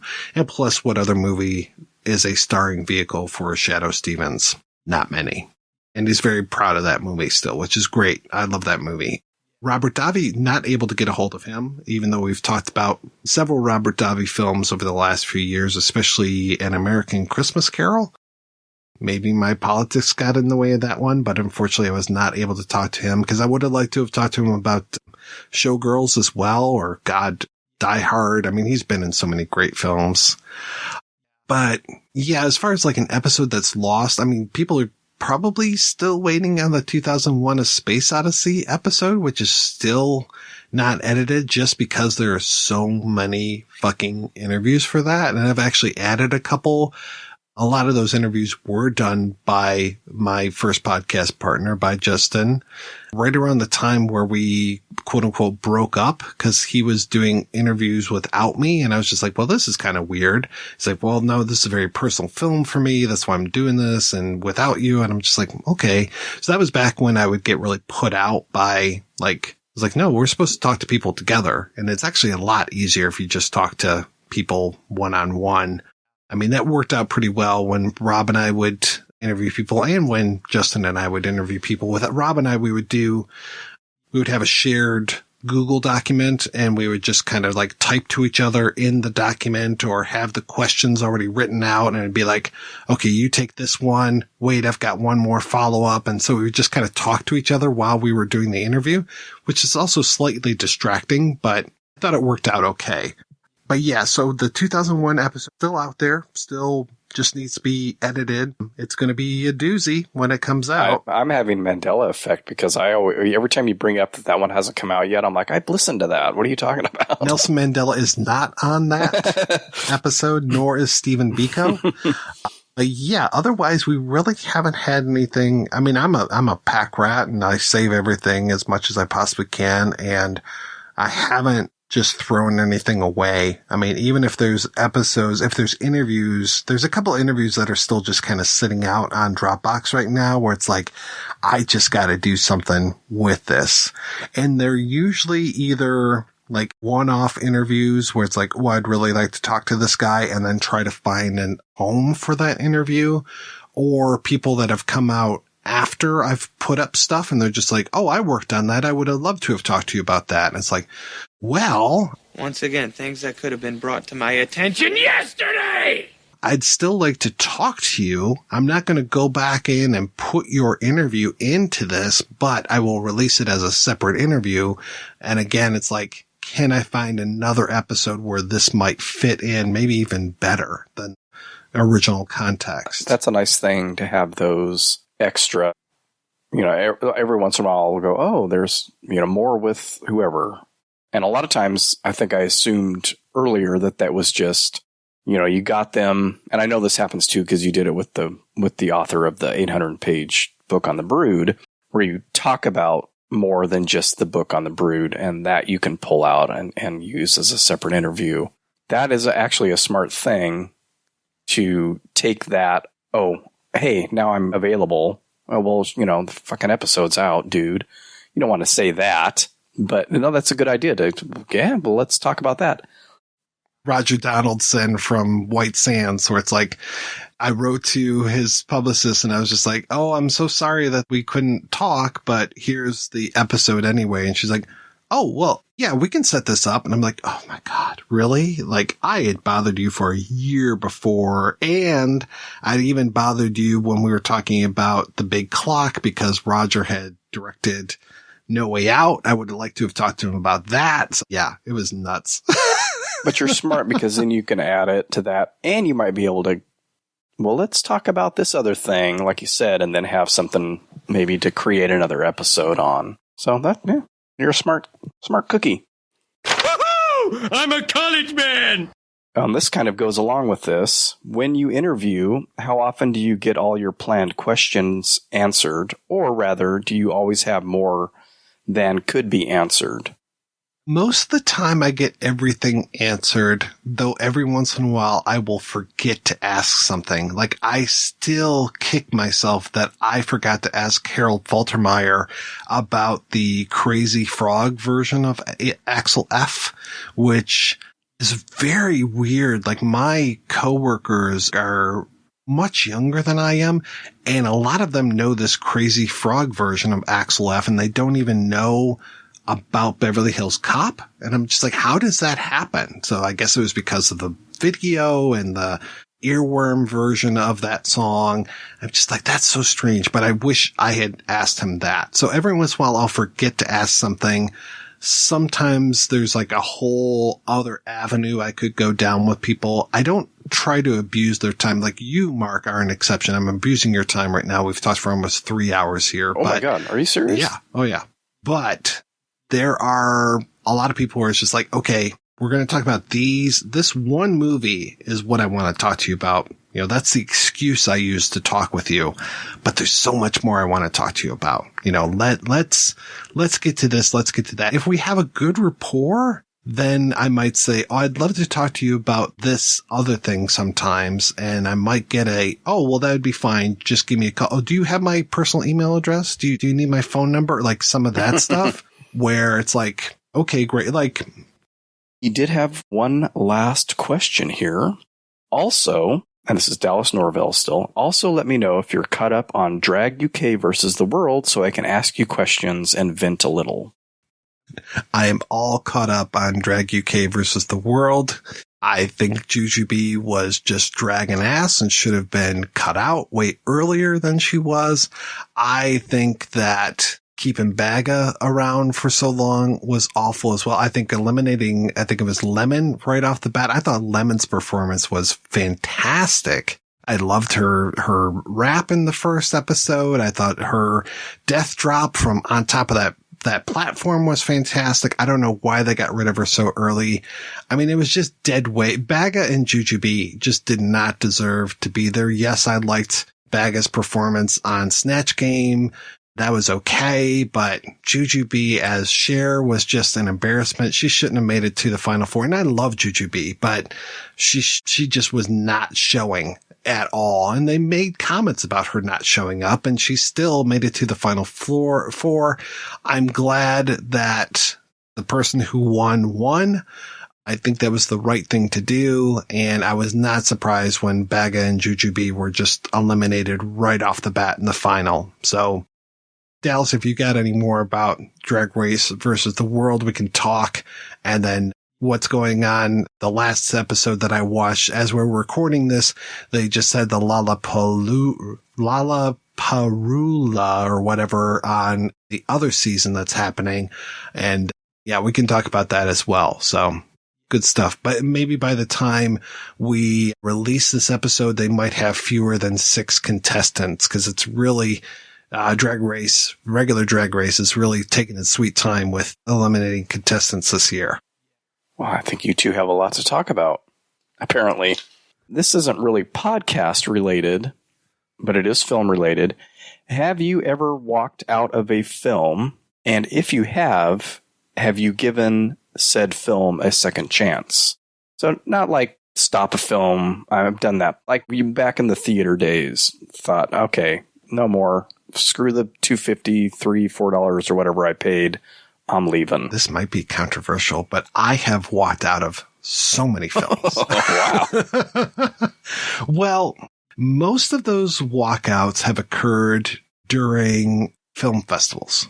I'm not sure how many festivals you've gone to, but if you go up to Toronto, in years past, I don't know if they're doing this anymore, because the last time I went to the Toronto Film Festival, it wasn't being run as well as I thought it could have. It was like the first few days for press screenings, there were very few things to see. And then you get to like the Wednesday, Thursday, and it's all of these movies that are playing pretty much at the same time. So you have to be very cognizant as far as what you're picking to see. And I remember there was one morning where I wanted to see either Blindness or The Good, the Bad, and the Weird. And, they're also doing midnight screenings, regular screenings, not press screenings, but the Midnight Madness shows are the ones that I live for. So I would go to Midnight Madness to see those with a crowd, and then the next morning I'd get up and go to a screening. So I ended up seeing The Good, the Bad, and the Weird, and I fell asleep during that movie. But I have gone back since and watched it, and I enjoyed it. But there were a lot of other movies, like all of these movies are playing at the same time or roughly around the same time. So you have to be really careful with which ones you pick. So if you pick a bad movie, bail. Just get the fuck out of there. Do not stick around. If there's a bad movie, get out of there. So things like Blue Car, Gummo, gosh, there have been so many that I've walked out of at festivals. A lot of them, I can't even tell you the titles because I'm just like, this is awful. There was one, the most controversial film that I ever walked out of was a movie called Hell's Ground. And it was a horror film from, I think, Pakistan. And it was this big deal like, ooh, Pakistan's making a horror film. And it was awful. It was just a terrible movie. And that was at the Fantasia Film Festival. And that wasn't one of those where there's another film playing at the same time. It was the last film of the day, close to midnight, if not at midnight. This movie starts. It's awful. And I'm just like, I'm out of here. So I left. My buddy, Rich, who I've talked about a lot on the show over the years, he's the one who first turned me on to Death Game. He ended up sticking around. And when he came back to the hotel where we were both staying, I was just like, did I miss anything? Was it any good? He's like, no, it was awful. And he told me the whole rest of the movie. So I wrote my review of the movie. And then the producer of the movie called me out and was just like, you walked out of this movie. You have no right to critique it. I was just like, isn't my walking out of a movie enough of a critique? Like, shouldn't that be the review, that it was so bad that I walked out of this movie? And I don't know if I included and I heard the rest from a good source who also wrote for me at the time. Like, I trust Rich and I trust Rich writing. So it's just like, no, your movie was so bad that I left. Like, that should be the review. So when it comes to film festivals, I walk out all the time because there's other things to cover. If they're showing just one show at a time kind of thing, I might stick around and watch stuff. As far as movies that I actually paid for, I walked out of one from 1992, directed by Kenneth Branagh, written by Rita Rudner, of all people, and Martin Bregman, and that was Peter's Friends. I don't know if you or anybody else remembers Peter's Friends. It's kind of a big chill with a very sad Stephen Fry as the titular Peter. I want to say that he has AIDS and that he's getting ready to die and he brings all of his friends together. It was just such a fucking mope fest. It was crazy how not funny or even poignant this movie was. And you've got all these great comedians in there.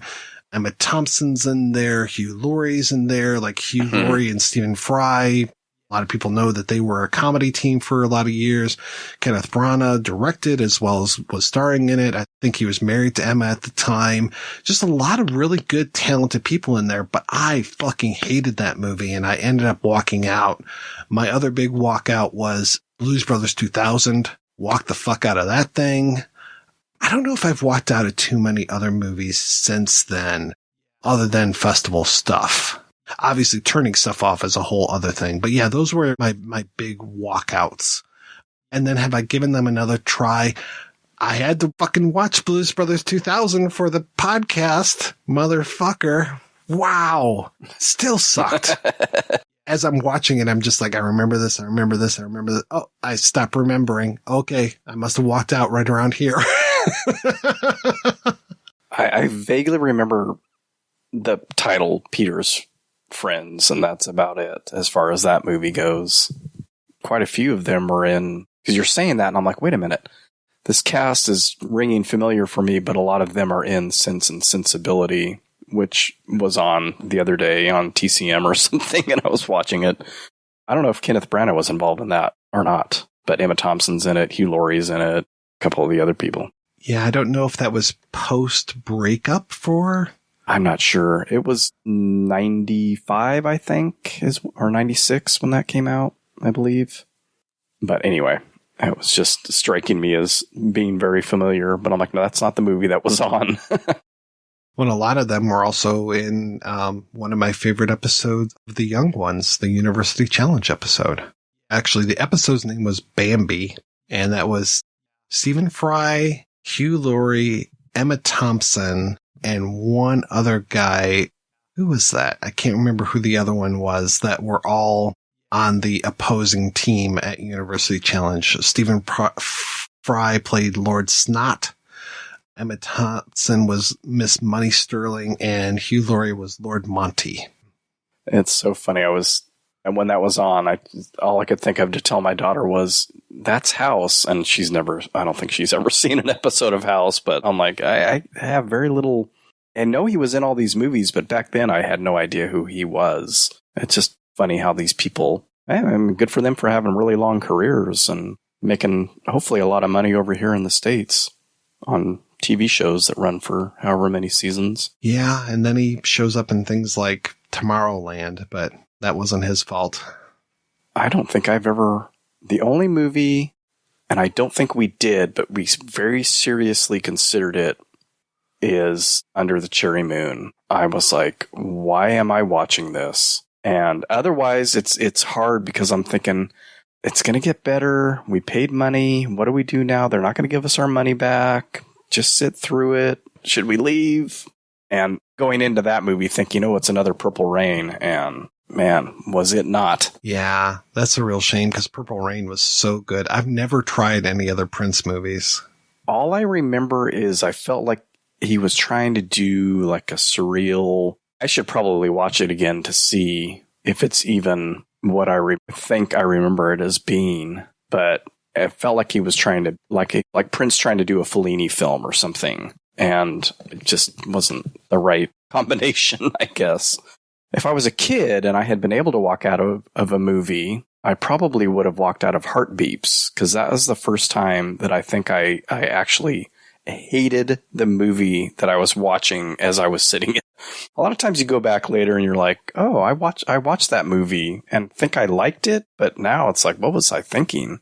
I think it was a revelation for me, like, oh, movies can actually be bad. This is so, and I was an Andy Kaufman fan just from Taxi, not really his, I didn't know about his whole stand-up and wrestling and all that shtick until much later in life. When Heartbeeps came out, I think I was 10 or 11 probably, so I just knew he was the funny guy on Taxi.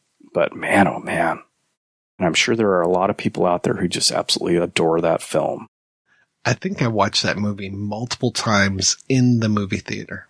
I remember loving it, and then I tried to rewatch it. It was probably 95, 96, and I was just like, yeah, this is pretty bad, but I still have fondness for it. I mean, I mostly remember that stand-up comedian. Well, he wasn't standing, but that kind of Henny Youngman robot. Like in some of those, the whole thing, like the whole thing with the cigar and how he'd move his hand back and forth like that, I'm staying at this gorgeous hotel. I told the clerk, I got a leak in the sink. He said, go ahead. Customer's always right. I remember liking the score to that too, but. Oh gosh, I wouldn't even have any recollection of that. It's been a lot of years. What are some of the obstacles of the interview process? So funny that you should ask that, Mark, because I just had a very big obstacle. Oh my God. So way back in 2016, cast your mind back. This is pre-COVID, pre-Ukrainian war, pre-Trump. Well, Trump as a political candidate. This is 2016, and I become friends on Facebook with a actor known as Dian. I don't know if it's Bakar or Bahar. I say that name, a lot of people are going to say, who is that? That is the man who most people would know as Squeak, aka Little Bitch from Basketball. That is so fucking weak. How am I supposed to get a chick in that? No, don't worry, dude. You couldn't get a chick if you had a $100 bill hanging out of your zipper. Yeah, I could. No, dude, you're a little bitch. I am not. I don't even know why I hang out with you guys. Because you're a piece of shit. I am not a piece of shit. Well, yeah, but you're a little bitch. Sure. God damn it, man. I swear you guys rip on me 13 or 14 more times, I'm out of here. Also, Chota Man from Orgasmo also was in Time Warped, which is a failed pilot, unfortunately, for a Trey Parker and Matt Stone joint. Really more Trey Parker. Same thing with, he was in Cannibal the Musical. Well, I love all those things that we just talked about. And I asked him, hey, I would love to have you on the projection booth sometime to talk about Orgasmo. Because I feel like of all those movies, that's the one where he shines the most. Yes, Squeak is fantastic. He's really good in Cannibal the Musical. He's just got a couple lines in Time Warped. I think he might have done some voices on South Park, but really I wanted to talk about Chota Boy. And he's like, oh yeah, that sounds great. And this begins a saga that has lasted until, actually, as we record this, Mark, it has lasted until yesterday. So, all right. Obstacle number 1. I'd love to talk to you. Can I call you so I could record him on Skype? Can we Skype or phone? No. I would like you to call me here on Facebook. That's my preferred method of contact. Okay, well, I can't really record that. Basically, he told me, figure it out. So it takes me a long time, but I finally figured out a way where I could record someone that I speak to on Facebook Messenger, like that phone option, the one that you always hit by mistake and you go, oh, fuck, sorry, I didn't mean to call you, because nobody uses that thing. Finally find out a way to do that. I can't record my own vocals if I do that, but I could record his. Like Chris Stashu was kind enough to experiment with me with that, and I finally found a way I could record him. I couldn't record myself. Okay. Finally got that done. So that took probably, I don't know, a fucking year for me to figure that thing out. Finally reached out to the end again and I said, okay, finally figured it out. I'd love to talk to you. Well, SAG rules say that I can't really be on a podcast. I'm like, oh, that's interesting. I just spoke last week to Ed Asner, who I believe was the president of SAG for a while, and he had no qualms about that. That's very interesting that you say SAG rules prevent you from doing that. Huh. Okay. Well, all right. I've had nobody else ever say that to me before in the hundreds, if not thousands of interviews that I've done. Okay. All right. So I'm out to dinner with Rob St. Mary a few years later, and I bring up this story. And Rob is actually a member of SAG because of some voiceover work that he got to do. So he goes, oh, no. Because the rule is if you are a host of a podcast, then you have to let SAG know and probably be paid SAG rates. So like all of these guys who are both SAG members and the host of podcasts, so your Paul Scheers, your Mark Morans, any of these folks, any of these actors who are now podcasters as well, they are probably making SAG rates or having to do some sort of thing with SAG in order to Screen Actors Guild. Sorry, in case people don't know what SAG is. They're probably having to do something with SAG in order to be a podcast host as well as a SAG member. And that was probably them protecting themselves because maybe they weren't getting paid or something. I don't know what it is. So, hey, Deanne, I found out you don't have to worry. You're going to be a guest on this podcast. You are not the host. You don't have to worry about this. Oh, that's great. That's great. Well, we'll have to set something up sometime. Okay, great. So we're doing this month of adult films, and I go, we're going to be talking about some serious films here. We're going to be talking about Memories Within Miss Aggie. We're going to be talking about Little Orphan Dusty, even New Wave Hookers. Might be a little rough for some people to hear us talk about, especially because we're going to have to talk about, Tracy Lords and underage sex and all this kind of stuff. So let's have a little bit of an antidote to that. Let's finally do this Orgasmo episode. So being a dick, I go out onto Facebook and I go, who can I get to talk to me about Orgasmo? And I'm friends with Jason McHugh out there, who's the producer. I tag him. I tag Deanne. I tag Matt Stone and Trey Parker, who I think it's the real guys that I'm quote unquote friends with out on Facebook, just to basically publicly shame them into agreeing to an interview. So Jason McHugh, boom, right back. Yep, no problem. Sounds great. Cool. Deanne, after a few days, yes, that sounds great. Okay, great. So this is 6 weeks ago.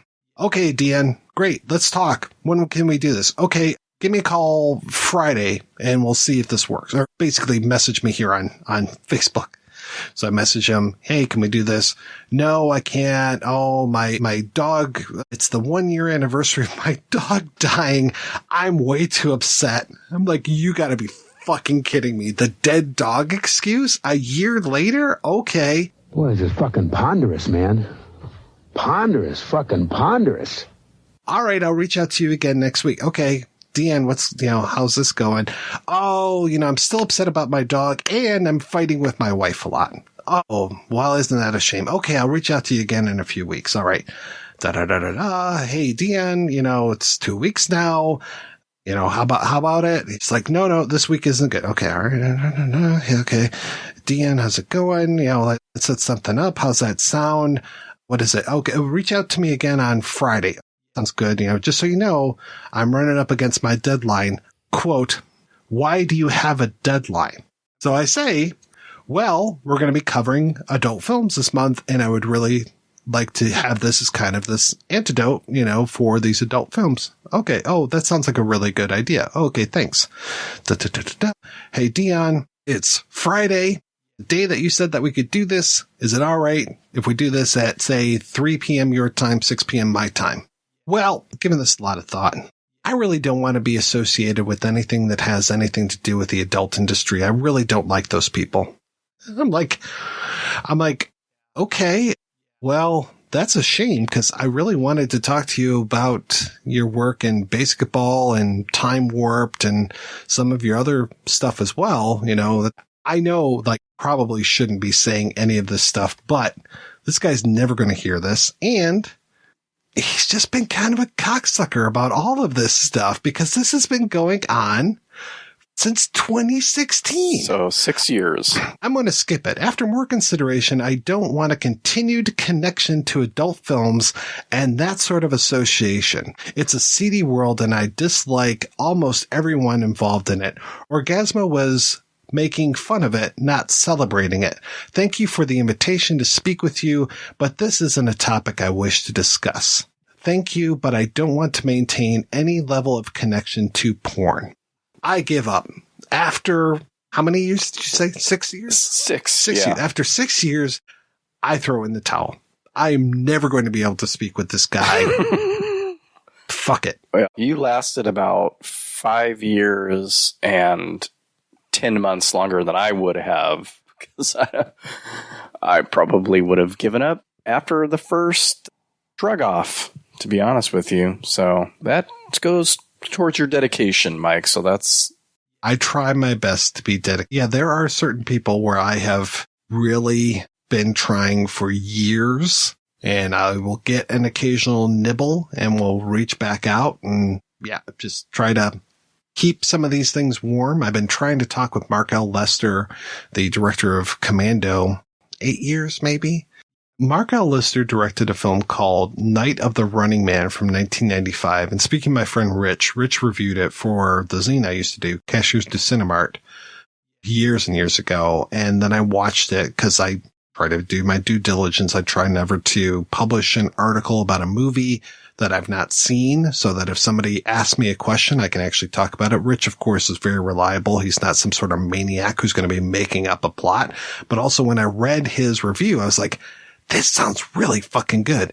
And I think it's a really fucking good movie. So yes, I've been trying to talk to Lester about his early days with Corman, about Firestarter, about Commando, but I'm like, I really want to talk to you about Night of the Running Man because I don't think too many people are talking about that movie.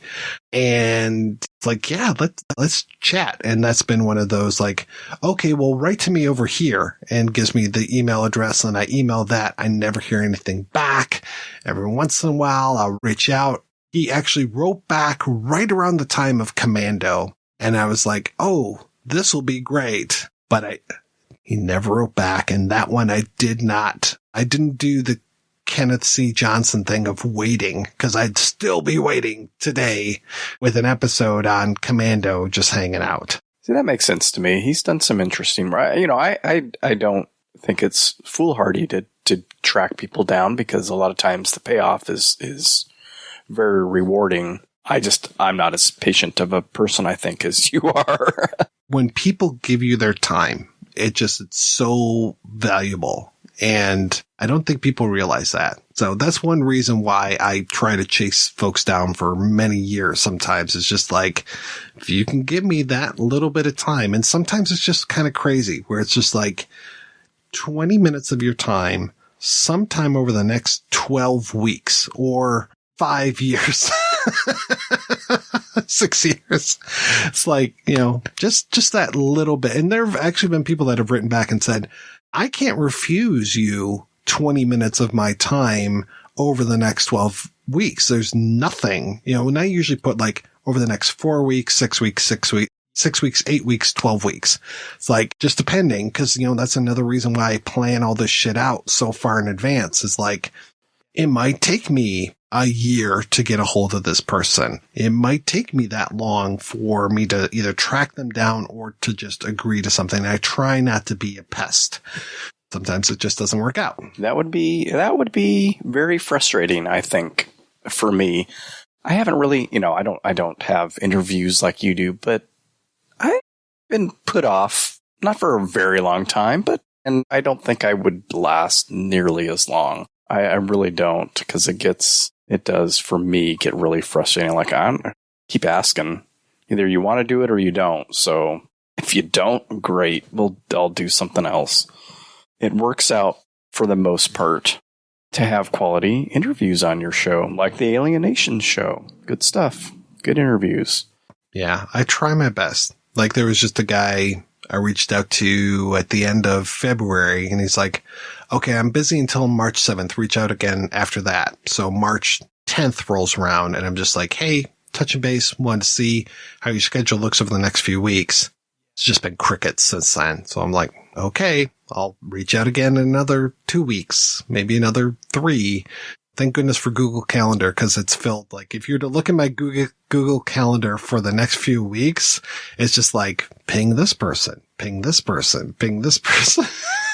Well, if people are telling you to contact me again at this point or via this manner, and then you do, and they say, contact me at this time via this manner, that I don't see that as pestering at all. So that's you're chasing down the stories. So that's why I need an intern, an unpaid intern who will do lots of work and I'll take all the credit for. Chris Dashew said that's like his dream job, so you might want to contact him. To be my intern? It's just to be an intern and do thankless work for somebody. Wow. Yeah, he could definitely serve me. I mean, be my intern.